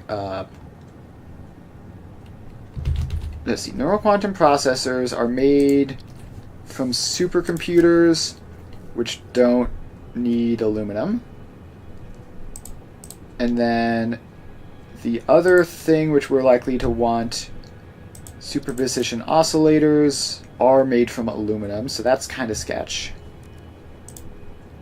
How much is that going to be? 450 all-clad sheets. Alright. We might have aluminum problems even with this factory at full blast, which would be a bit of a bummer. Alright, so let's figure out, though, first of all, we just need to get this running at full capacity. So obviously these guys aren't getting enough scrap. Now, these guys aren't getting enough alumina solution. Okay, so it's a bauxite shortage, basically. That's good. That's like the easiest type of thing to fix. So we just need to find some more bauxite. And okay, well, I guess it would be easy to fix, assuming that this is a total input shortage and not like a throughput problem. Okay, actually, this box is completely filled. Most of these boxes are completely filled, actually. Alright, so something is going wacky with our bauxite supply, which is causing problems, basically. Now, it's not like it's limited within these, right? Okay, you have a different problem. You have too much alumina solution, so this side of things is bricked for the other reason, because there's too much water, too much alumina solution. But this side is bricked because of bauxite shortages. So, which one is it? Actually, the bauxite shortages are really inconsistent. Like, this one here has them. This one right next to it in the same chain, theoretically, doesn't. Alright, what is up with that? Alright, no, these are all down. Oh, I see. It's 300 a minute. So it just burns through insanely quickly if there's ever a problem. So, like, it'll look fine until it runs out of bauxite, in which case it just instantly plummets to 0. Okay, that makes sense. And yeah, the problem is that these belts don't have bauxite on them. So, I guess next step is figure out if the demand is different. So it could be that that's 1358, that's 1,000, that's 1,000, that's 900, that's 800. Alright. So it could be that we don't... It could be that there's inconsistent problems with these, which are causing them to drain differently. Or it could be that we just need to add an additional bauxite mine somewhere. Or maybe even like 2 or 3 additional bauxite mines for all I know. So this is depositing its full cargo. But I didn't get to see if that full cargo was evenly distributed beforehand. Which frankly it looks like it wasn't. I mean, that doesn't look like it was a whole bunch of full boxes. It looks like it's a bit of a rich get richer situation in here. This one is now only 600 per minute. Yeah, all of these numbers are smaller now than when I just checked them, but they're still smaller, like evenly across the board, which is interesting. Is that more bauxite incoming? Yes. Okay, so it is an input problem. Like the physical bauxite arriving from the trains is coming in unevenly. Like there should be no reason for it to be like this, right? Unless this leaves full. Now this one looks much more even. This is Bauxite 2 train. Now it's... Okay, this one is extremes on the edges, so they're all different for some unfathomable reason. Now we'll see if this train actually leaves with all of the bauxite gone. Alright, no. So this train, it isn't getting rid of all of its bauxite here, and that's what's causing the uneven distribution in the cargoes up there. And this train, I imagine, will see a similar thing happen. So, for some reason, it's weird that it's like cleanly every other like this. Like that's not at all what you would expect to see, because they're all independent. It's not like there's some merge thing which is favoring these ones.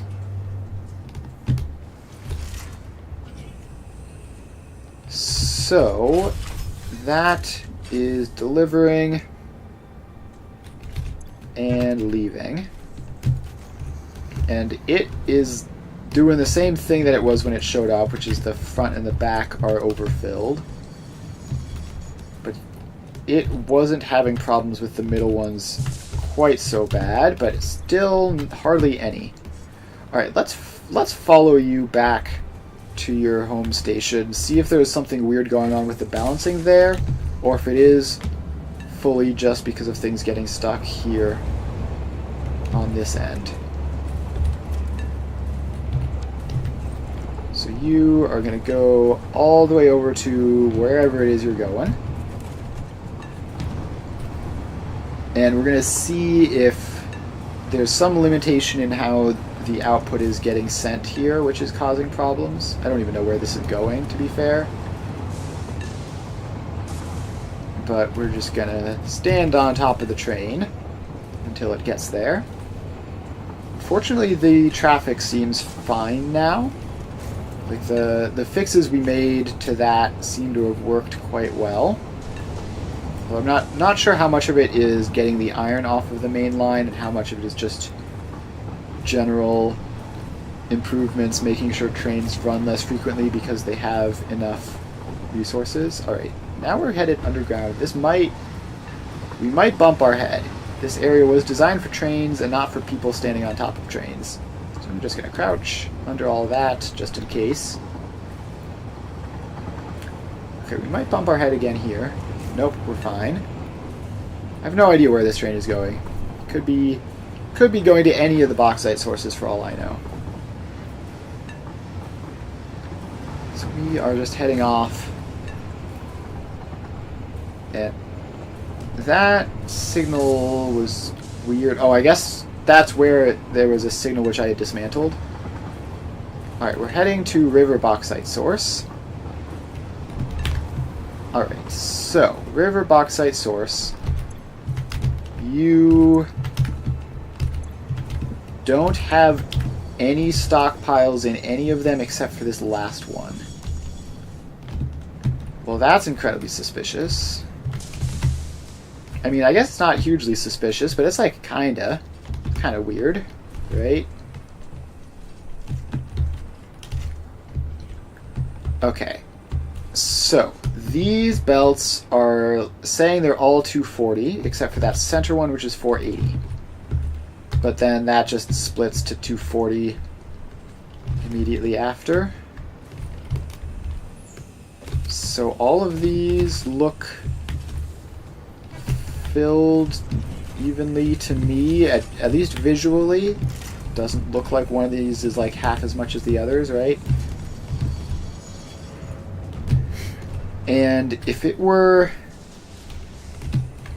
seriously having issues, then it would look different, right? Alright, so now all these... that's leaving, so now all of these buffers are filling. So this back one is 288 items per minute. The rest of these are 480, except for this front one, which is 290. Alright, so that is basically the problem that we've noticed. Okay, river bauxite is here as well. I wonder if this guy's the cause of the problem, actually. No, you're getting mostly full cargoes of bauxite. I wondered if that guy's wasn't using bauxite evenly and that was what was happening. It's hard to say for certain. But I mean, this is evenly balanced on its end, right? So that should be fine. And this top bit, I assume, is also evenly balanced. Yeah, that's just a pair of 1 to 5 splitters, probably. Oh wait, this is actually kind of weird. There are 1200 in there, 600, 600. This is a 1 to 5 splitter of a slightly older variant, so that gets 2/5.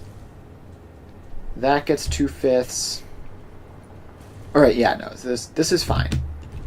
I don't know why I did it like this, but it does work. So that's good. Now, why are you just sitting here? Why are you... What settings do you have that are causing you to just sit here? The timetable... Okay, it waits for 2 minutes or until fully loaded or unloaded, which should be fine. Like, that shouldn't make a meaningful difference, right? It should just result in it carrying fuller cargoes.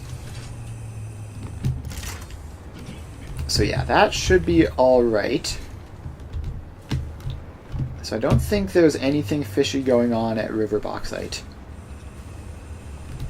So we are going to assume that it's some problem at the destination. Actually, this one isn't going to head there. This one's going to head to the other place. So let's just respawn and hyperdube cannon over. So we just go jetpack and off we go.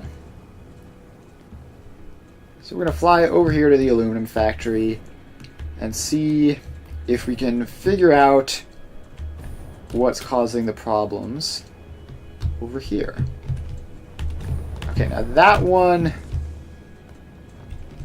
was fully emptied all except the center. It's super weird what's going on here. I really don't like it.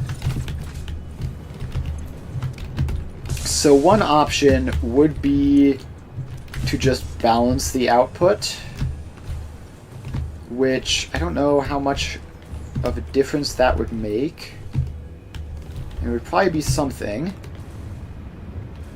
But I feel like the real problem is just the lack of flow. Like this. Yeah, so this one has enough bauxite, but has alumina solution overflow. And that's the same as this. So these are two pipes. So they might behave differently, but they are both jammed. Are these ones all jammed as well? Yes, although to be fair, not quite jammed. Alright, these ones on the far right are functional.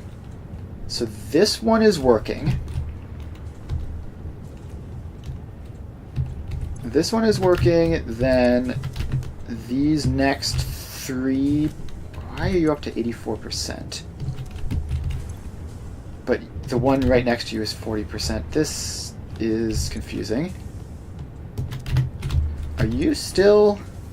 Okay, no, it's because you're priority probably at some point for the water to go out. Yeah, so that's what's happening there.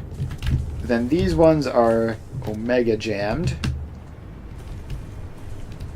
Then these ones are a little bit sketch. Actually, these ones might be the problem with the bauxite shortage is that it's kind of difficult to spot like what's going on. Okay, let's see if we can just get... No, we already had a failsafe up here to dispose of excess water. Has this been running? Have you been... No, you have not been making residual rubber. Okay, wait. Is that just a pump problem? Does this pump get all the way up there? If we just, like... What direction is that supposed to be going? This is all supposed to be going... Yeah, I think that literally might just be because it doesn't have a pump. Although it really looks like it is, actually. Yes, so this is running, which means we categorically have a water problem because that's the only situation in which this would run. It's keeping the water unstuck. Alright, we're gonna have to go back to aluminum water fixing mode again. Probably for the 10th time this game. So, you are 240 water. And you go out this way. And the problem is, like, the bauxite shortages are probably feeding into it, too. And, in fact, that's actually probably what's happening, right? The intermittent bauxite shortages are probably causing the issues. So I'm just going to assume that that's the case, and it's not something wrong in here. Because if it is something wrong in here, I'm not going to be able to do anything about that except go insane staring at belts for hours. And, like, maybe I would eventually get there. But instead, we're going to see if we can yoink some more bauxite. Like, there's a good chunk of bauxite over here. We've got an impure and a normal. And then we've got a normal, a pure, and something else. Alright, well, back to the center. I'm going to respawn and set up a bauxite train or two. Let's do both of them. So we just have to run over to the east and put those bauxites onto a train and then see what happens. Also, is this a traffic jam that I'm starting to see? It's definitely a little bit slow. It's definitely a little bit slow. But hopefully not like a full-on traffic jam. Okay, no, it's not even that bad at all. They're moving pretty quick. It's just a bunch of trains in a row more so than it is a traffic jam. Alright. I should not be standing on the tracks. Let's stand here. So as far as bauxite, we've got a normal node there, an impure node there. Those aren't really worth grabbing. This is a normal and an impure node next to each other, which is worth grabbing, so it's going to be past, just a little bit past that little waterfall thing all the way to the east. And then south of that. So we're going to have to look out for that. And we just hop on over. And we could have probably hypertube cannoned, but this is fine too. Alright, so there's the waterfall. Which means we're going to have to find our way over there pretty soon. Let's see here. A little bit further east before we turn south. Although we might want to do it soon just to get the train off. Because if we go, like, past there, there's a whole bunch of train stuff going on. Yeah, it's actually not trivial. I think I see them. Is that them down there? Yeah, that's definitely them. Alright, so let's see if we just turn this pre-existing intersection into a larger one. So this, we just pop all that in, and then we get a two-way rail, which needs to line up like that. Okay, so now we connect this up, which is a little bit complicated, but should be pretty straightforward. So you just go out like that, and that should be fine. So now we just have to get path signal in, block signal out, and now we have to set this to blueprint auto connect mode, and then we're going to need to just turn immediately, actually, because we're going to run into this. We're going to run into this thing otherwise. So if I recall correctly, the turn is like that, and then like that. It's been a while since I had to do just like an ordinary old right-hand turn. And then the two-way rail goes there. Make sure you're nudged in properly. And no, that's too sharp. Okay, so in that case, this probably just needs to be... If we just pop you over to... Wait, you're not lined up vertically, are you? Definitely not. Alright. Let's get you lined up vertically, then shove you over there. This should be fine now. No, I think we actually have to send it one more over this way. I think that's actually the problem, not the distance that way. Yeah, now you're fine. Alright. So that goes in, and I seem to have broken things. Wonderful. What is your problem? Well, you're just dead-ending. You loop into yourself. Alright, well, let's see if I just place you slightly further back. No, that's also dead-ending. If you're placed there, how do you loop into yourself? What is going on with that? That is a successful exit. Is it this path signal, which, if we just move that back like an inch... Okay, now it works. I don't know how that was functional before, but only when I added this stuff in did it break. But whatever. That's fine. Alright, this... Wait, is that train grid over there, actually? Do I just not have to do this? Yes, we have tracks over there. Alright, that is I wish I'd noticed that earlier, but is still ultimately very useful. This is right past the previous aluminum plant, which is also probably suffering from a lack of bauxite. Alright, so we can just skip on over here. And I don't know what part of the track this is. Is this the rightmost edge? Yeah, this is the rightmost edge for some reason. I actually don't know why it's so far in. But whatever. It's not a problem. So we just need to go here and just set up a good old-fashioned T intersection off of this.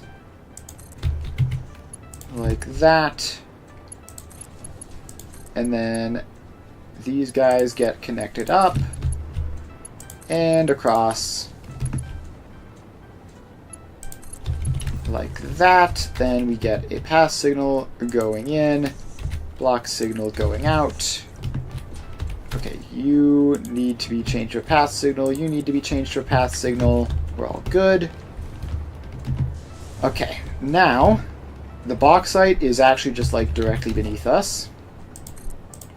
So we're going to go another, just a couple blocks away from the tracks, and then set ourselves up for a station.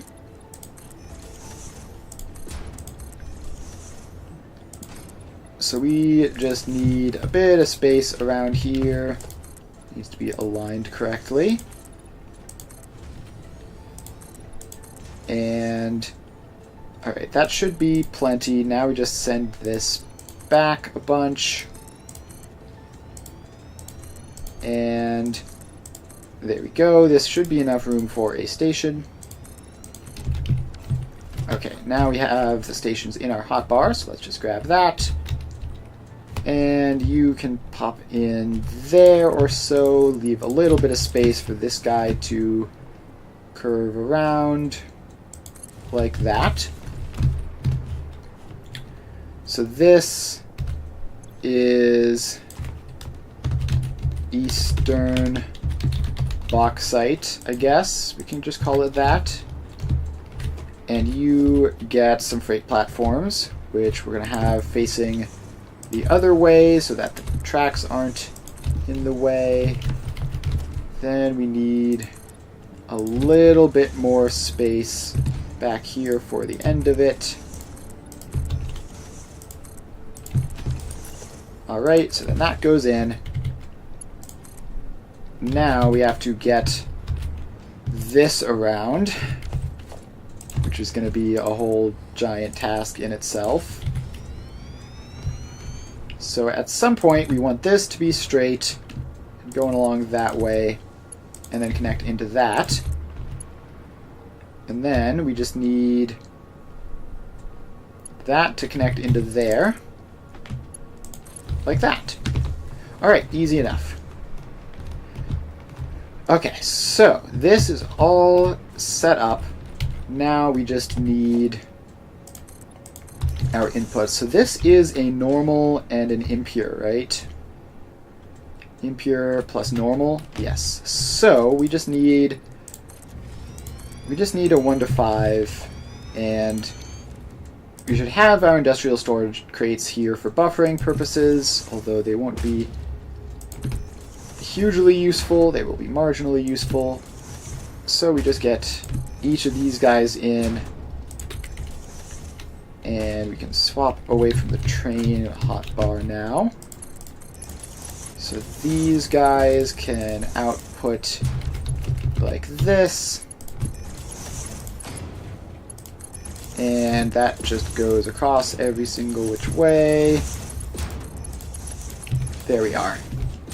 Alright, so now we just need 1 to 5 splitter. So let's just get that in. 1 to 5 balancer. And just like that, we're going to use Mark 6 belts for all of these, even though probably won't be necessary past the balancer, but it will, just in case we get some uneven distributions and things, This way we'll be able to fill every single box at full speed if given the opportunity to do so. Alright, so that is set up. And now we just have to go down, grab some bauxite, come back. So, we get a floor hole for you to go through. And that is going to be a Mark 6 belt. Alright, do we happen to have power in the vicinity?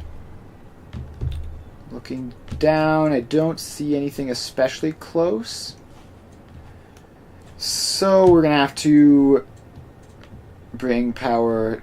Actually, no, we can get it from like over there. That's not too bad, actually. Yeah, there's actually a power pole right up there, so we don't have to worry about bringing power. We're going to swap to jetpack mode and pull our conveyor belts. And this first one is going to be the hardest because we sort of need to click on it like that, but now we can just rest on the conveyor belts as we place them and slowly descend towards the surface. Alright, that's another one down. Thank you, lag spike. Appreciate that. Absolutely terrifying time for a lag spike. Alright, just keep on going down. And a little bit more. Almost there.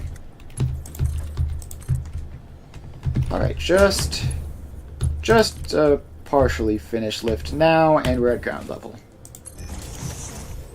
Okay, so let's get this all connected up and then worry about the power lines after.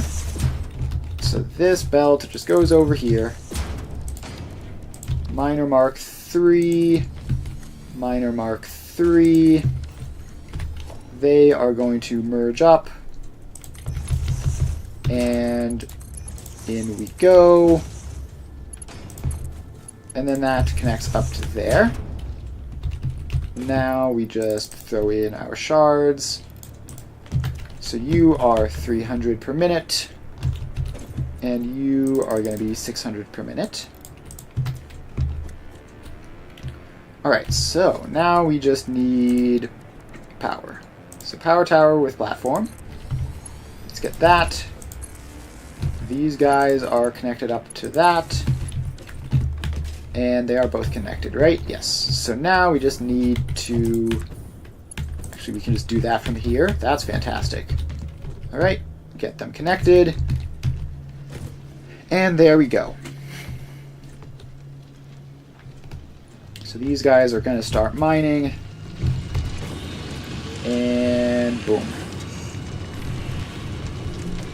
So that should be 900 per minute, which is pretty decent. Not like it's insane or anything, but it should be a solid amount of additional bauxite that we can then get a train set up for.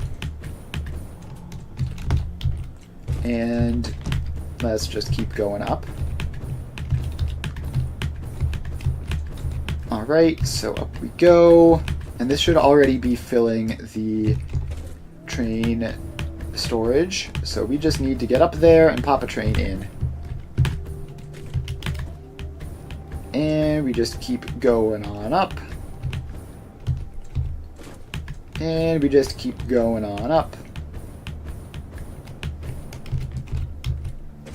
And just a little bit more. We should be able to get all the way up with the last rocket fuel charge. Yeah, very easily. So now we're up here. Swap back to hover pack. And splitting seems to be going well. So now let's get in transport. Electric locomotive. 1, 2, 3, 4, 5 freight cars. And you get to be eastern bauxite, and you go from, let's see, you go from eastern bauxite to aluminum bauxite 2, and no need for fancy stuff, you're going to be going like crazy anyways.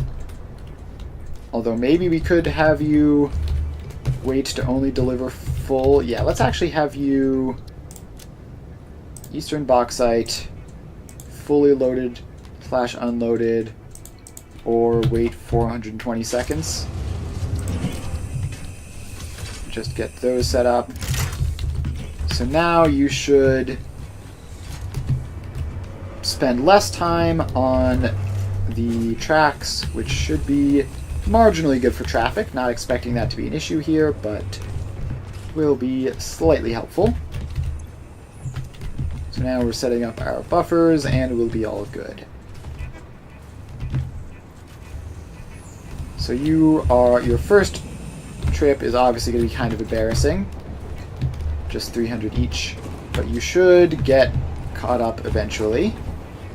And now we need to grab just another bauxite setup. So this is going to be swamp bauxite, and we're going to have to work out how to get this through all of the other insane amount of stuff that's in the swamp. It's probably not going to be all that pleasant. Alright, so we're over here, and we've got this giant row of plutonium trains. So I guess we can just add this onto the end of that. We're pretty much directly above it. Yeah. So we're just going to add another train onto this, which hopefully won't cause too much traffic in the plutonium. Should be fine. So let's get some blocks and just place them down. So there we go. Do we need another one? I don't think we need another one. I think that should be enough. So we grab train station, line you up like that, and then push you a little bit over. We want this to be a bit more space, just so that you can be clearly distinct from the rest of the stuff. And then let's grab our freight platforms. 1, 2, 3, 4, 5. Okay, so now this all has to get connected in. You get that, you get a block signal. And then we need to connect you up to there and give you a block signal. So that should be fine. And this is going to be swamp bauxite. There we go. That is named. And I guess while we're up here, we might as well set the train in. It's not exactly going to do much of anything, but that's fine. 3, 4, 5. Alright, so train is set up. And you are also going to be labeled swamp bauxite. And you are going to go from here to aluminum bauxite 2. And while you're in swamp bauxite, we need you to wait to be fully loaded or for a significant amount of time. So there you are. Now, we need to plan for how much this is. So let's hide the drones so that I can see the details of the nodes that I'm above. Alright, so drones are hidden. So that is impure plus normal plus pure. So we have 1200, 1800, 2100. So that will be a little bit less than 2 full belts, which obviously actually works out for me here.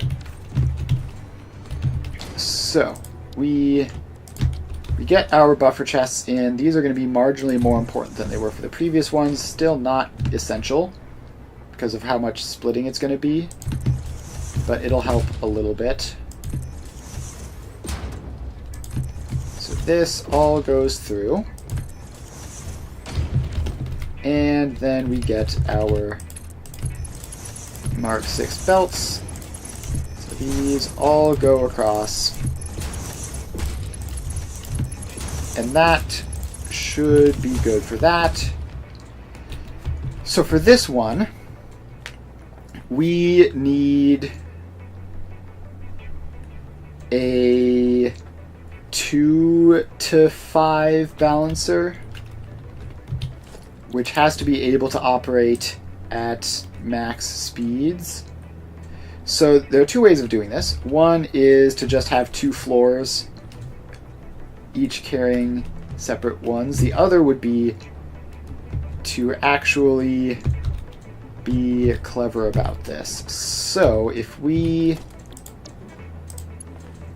Okay, why are you trying to stick through the floor there? I don't want you to do that.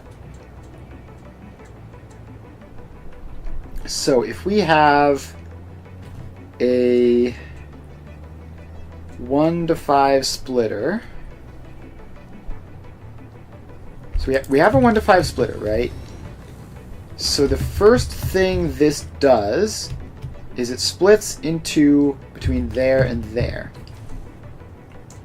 So what we need to do instead is have a 2 to 2 balancer which feeds into there and there. And then theoretically it should be fine, although actually the loop back has me nervous. Yeah, no, let's just do 2 floors. It's easier and it still looks fine. So you are going to be the bottom floor, so you just connect into all of these. And then this one comes out that way, and this one then comes all the way out to there. Alright, so that is floor number 1. Then we get a single basic wall and floor number 2. So this goes up and we get a 1 to 5 balancer. Let's try to get this placed precisely on top of the other one just for fun. So that would be something like that. And now, these just do the same thing as the ones beneath, although the straight belts are going to be a little bit trickier. So you need to like come out to there. So this is going to be marginally more cramped, but it'll still be fine. So this last one we're going to need to reposition slightly.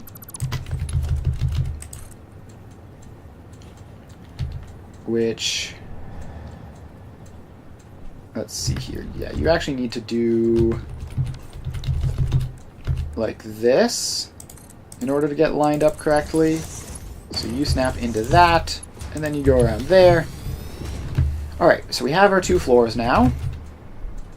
We just pop in floor hole and floor hole. And then we get these lifts across to there. And this one goes up to there. And that is that. Now we need to drop down to the actual box light supply. The good news is there's power everywhere around here, so that won't be even slightly an issue. Okay, actually I want to hover pack just to place these first ones and then swap to the jetpack once those are in. Alright, so now position ourselves there, swap to jetpack, and Now we can stop and land every so often. Okay, so these, we kind of need to angle these strategically towards this gap here, which so far getting them rotated right is the main tricky part, but we just do something like that. This should minimize the amount of work we need to do belting them across. I mean, it's a very marginal difference, but every little bit counts, right? So there we go. These guys just keep on going down. And we keep on going. Alright. I think at some point we're just going to have to say the swamp is basically closed for business. Like, there's just too many overlapping things in here now. Like, this is running into a random stator belt. So we need to stop here and go a little bit over this way. And a little bit over this way. Okay, you need to, like, do something like that so that you work out properly. And then you head down here. And our bauxite is just further along this way. Yeah, okay, I see them there. There's a billion water pipes in that area, which is less than ideal. But we can deal with that. We can deal with that. It's going to be a bit ugly, but it should work out. So these just have to go over the edge here and keep going down. And now we're basically in the clear from random factories. Now we just have to get down to the ground and find our way. So that goes there-ish. You go there-ish. So now we are on the surface of the swamp. Just bring the belts over. Bring the belts over this way, and I've lost track of where we're going. Okay, I've lost track of where we're going. Fortunately, that's what the map is for. So it is just directly this way. Okay. Hello. Landing in the water is the worst thing ever. There's some weird bug that happens like when you land in a swimming state. And it's very unpleasant. Alright, so this just keeps on going. And right, if we land on the belts, we're going to send backwards super fast. Okay. So here they are. It looks like I did have the good sense to move the pipes around them. So we get Miner Mark 3. That's one. Where are the others? Where are the others? Are they further over this way? Okay, yeah, now I see them, now that I happen to be looking in the right direction. That's 2. That's 3. Alright, so first up, let's get a power pole so that these guys can get powered on and so that I can hover in the area. Alright, so these are all connected up to each other, I think. So now we just need to find, like, you. There. Alright, so yeah. That is powered up. Not sure what happened there. Oh, I see what happened. I see what happened. You have to get clicked to that. So now these are all powered up. This is the normal. This one is the pure. It's actually marginally inconvenient to have those two be the ones that are close together. And then this one over here is the impure. So we need to merge up the impure and the normal. So that's these two. Let's start with just you go up that way, you go up a little bit, and then we can use that height to get these over the water pipes, and then they can drop down below those water pipes. Just very normal belting going on here, guys. Nothing to see here. Alright, so then this then also sneaks down underneath those pipes and is now over to there. Alright, so the left one is the normal, the right one is the pure. So you need a merger. And you get attached up like that. And does that work? No, that does not work. That goes straight through a pipe. Let's actually just have you rest on the pipe and then come down, which we needed to not be too steep. And then you just turn around like that. Alright, so that is 300 plus 600. Right, so those two merge up. Then this one is just 1200 naturally because it's just cool like that. Which I did set up. Cool. So that is that. We just connect these belts up to those belts and then we're done. So you go to there. You go out to there. Make sure not to clip through anything. And that is another supply of bauxite attached up. And hopefully that will be enough. I am not optimistic, honestly. We might have bit off more than we can chew with the bauxite supply. I guess we can, like, do... Let's see, if we check Sam, we can, like, make bauxite out of, like, Caterium or copper or something if we really need to. I really, really hope we don't need to, though, because those recipes are unpleasant. Okay, this one is going real slow. I must have gotten a Mark 1 belt in here somehow. The other one looks fine. So let's ascend and figure out where that happened. Probably right up at the very top. Just looking for any of these belts showing... Any of these belts look differently. So far, everything looks consistent. Let's land for a bit, recharge the jetpack, and move up again.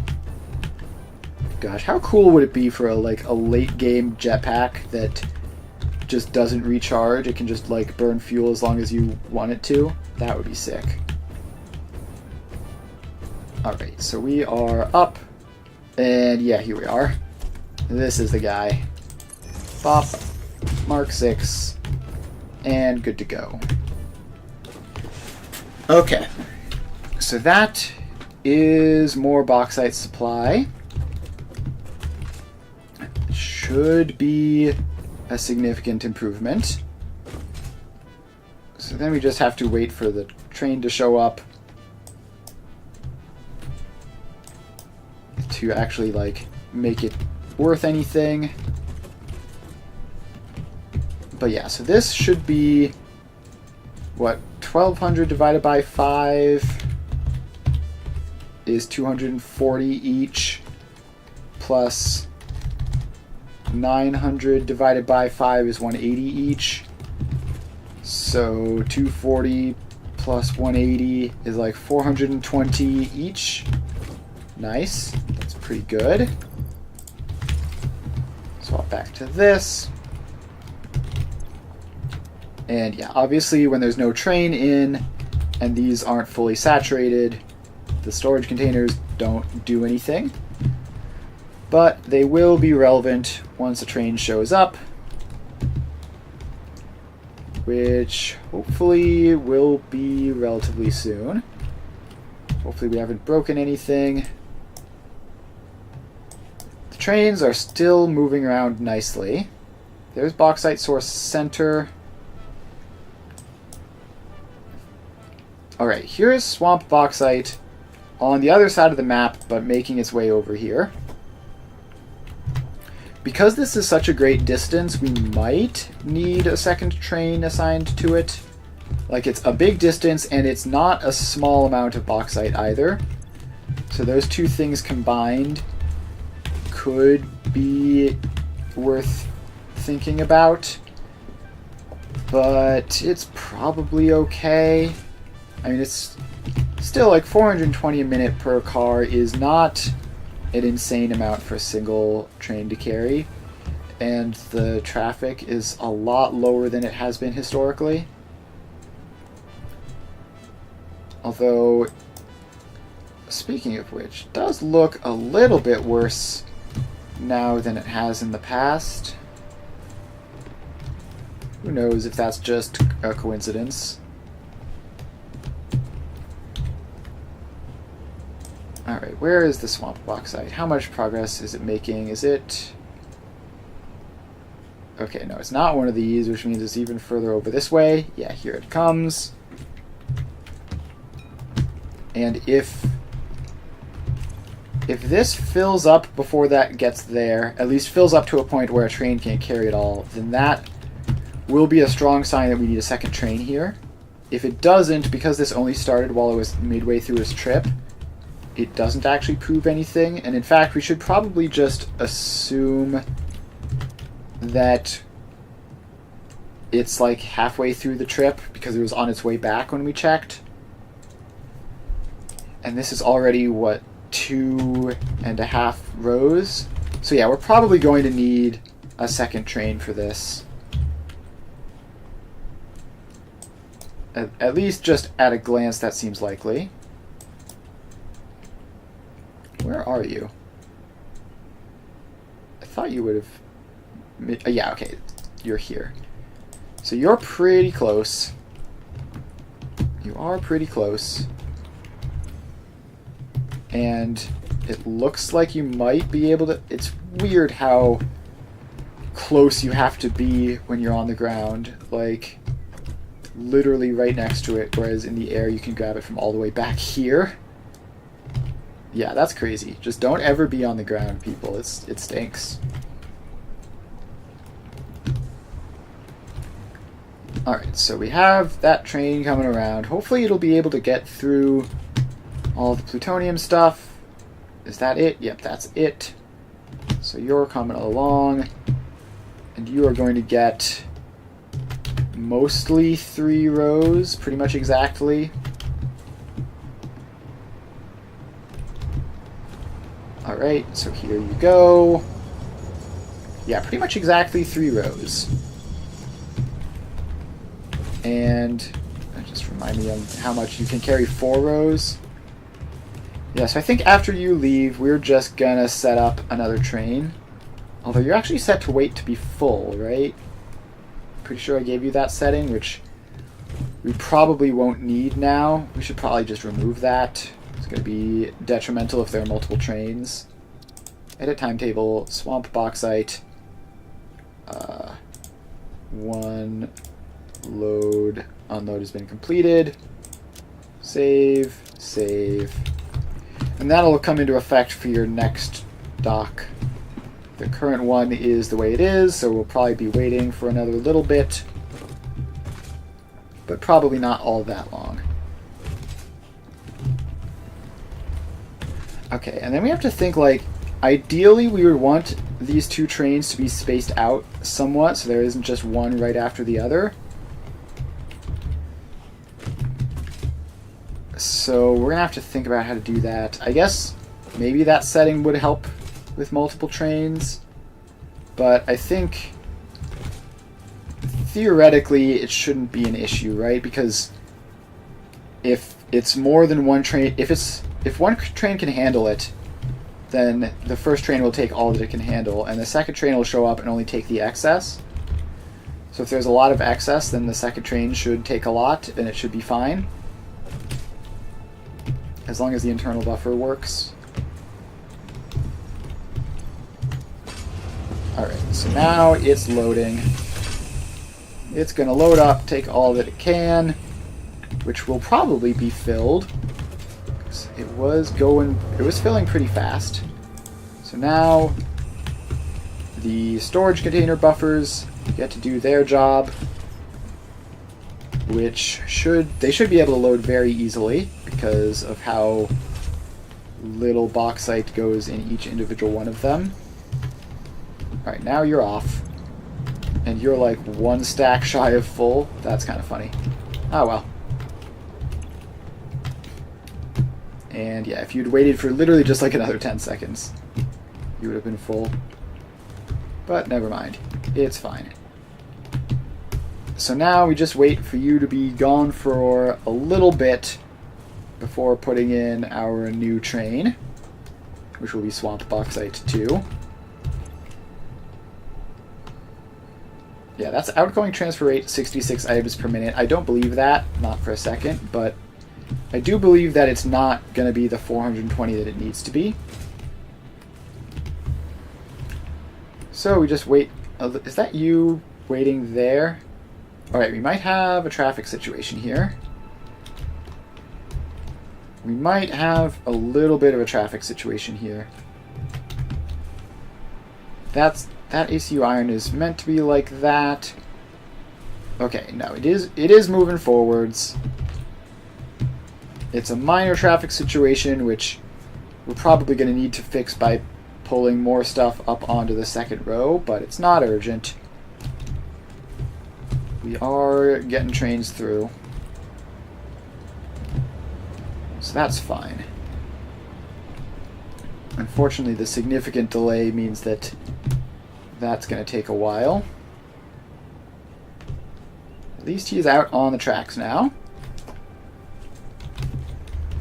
Alright, so yeah, we just need to get... This main row is once again congested. It's kind of crazy how I added literally like 2 trains and it went from totally fine to completely messed up. Like, it's just so precarious, apparently.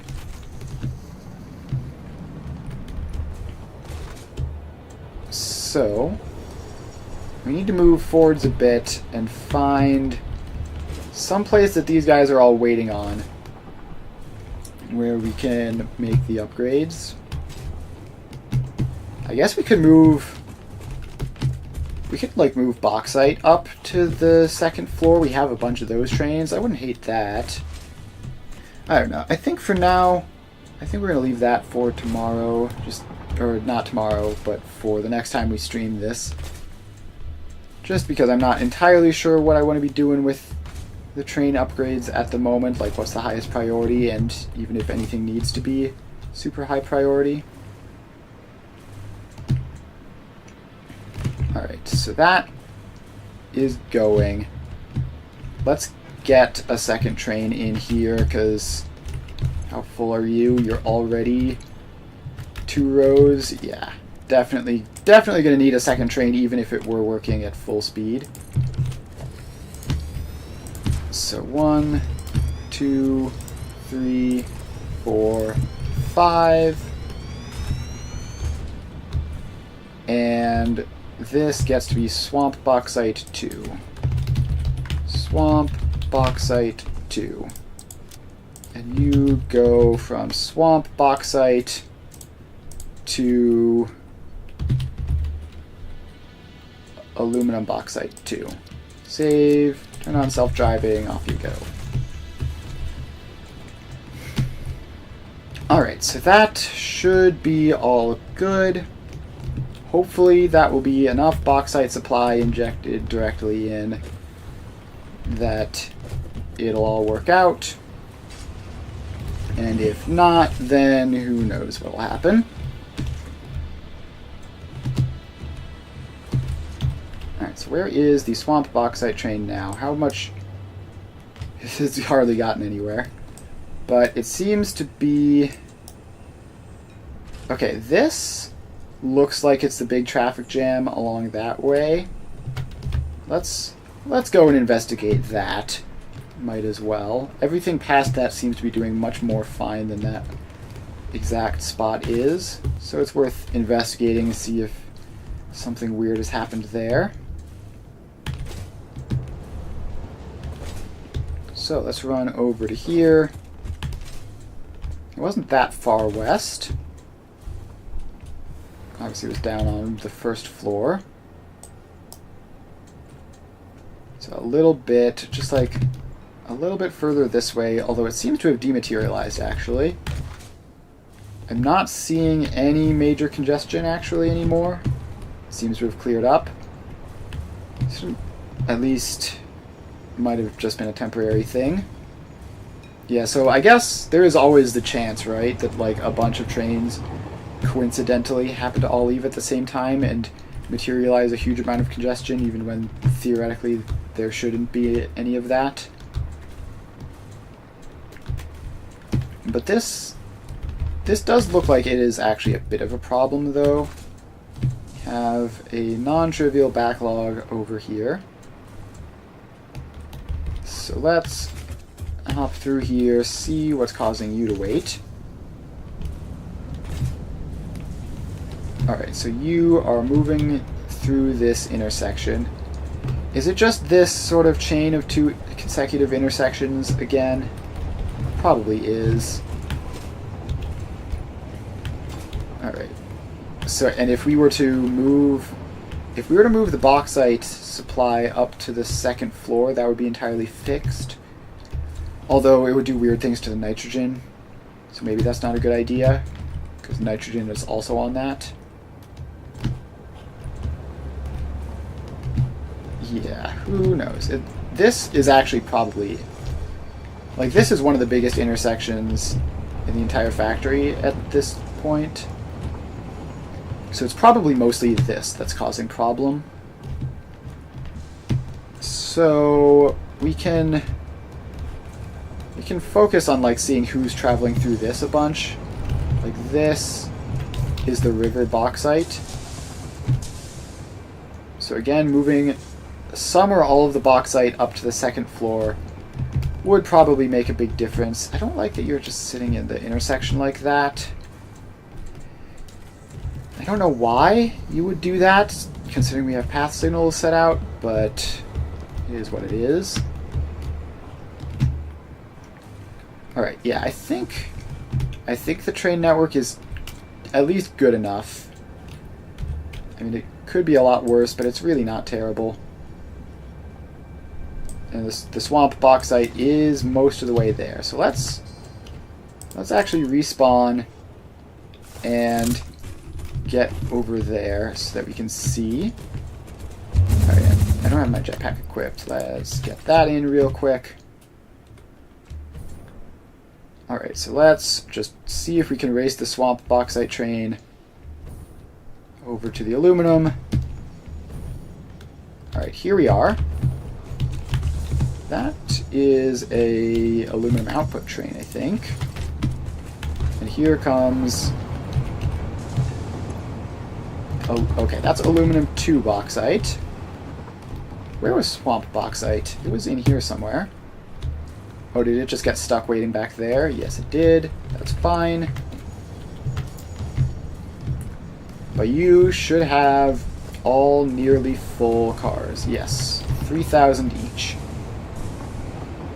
Which should make a considerable difference in this. This was set up to allow multiple trains to queue. So that is fine by me. Right, so if we just check this. Actually, this isn't set up to allow multiple trains to queue. We need a block signal just in this curve somewhere. Come on, we need... Yeah, okay. If you are like there, Now you can queue up while other trains go past. If that becomes an issue, which hopefully it wouldn't be a problem, but now it is fixed just in case.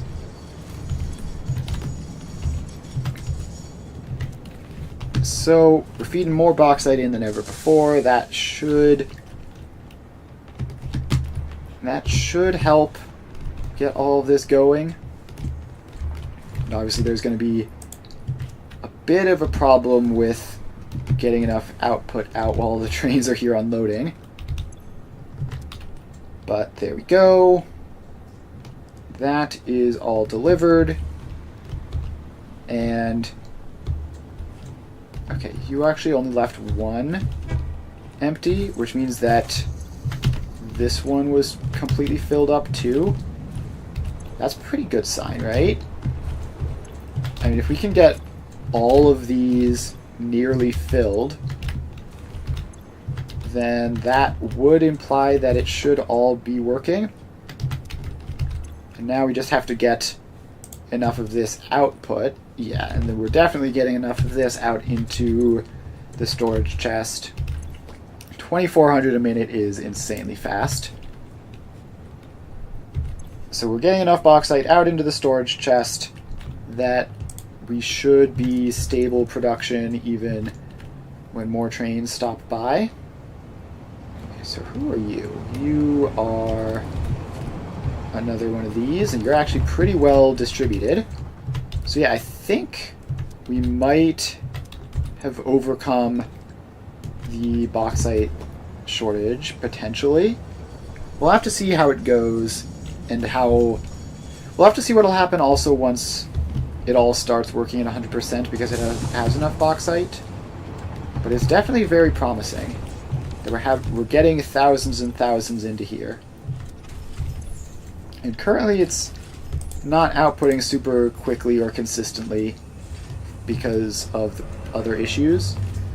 But now that bauxite isn't a problem, we're in a good position to fix those other issues, because it's very, very difficult to see what's subtly wrong when there's a big, obvious problem which breaks it before we even get to that point. Alright, so that is that. And I think we're going to probably wrap up here for the day. We've made a ton of progress. We finished our plutonium power plant, gotten it fully online, and we are working towards getting the aluminum set up so that we can make fixite trigons for all of our future projects. And it's kind of exciting. It's honestly more fun at this point of the game than I've ever had. Like, at this point in the game, it feels like we're able to plan ahead and do massive bulks of things. Like, instead of just making the fixite trigons for the one factory I'm working on right now, I get to be making the fixite trigons for every factory I'm going to need for the rest of the game, which is very, very cool. Just be able to get that squared away and solved. So, thanks Evan for hanging out. I will be back in Satisfactory on Tuesday. So I stream every weekday from 2 to 5 Eastern Time. On Monday, Wednesday, Friday, I play Factorio, where we are very, very slowly working through. We're building up to visit Fulgora. So if you're interested in that, make sure to stop by then. Otherwise, we'll be back in Factorio working on our fixite trigon supply on Tuesday. So make sure to follow if you haven't already, so you know when I'm live and what I'm doing. And if you've already followed, thanks, that's pretty cool. And that's about it. Thanks, Em, for hanging out, and I will see you guys next time.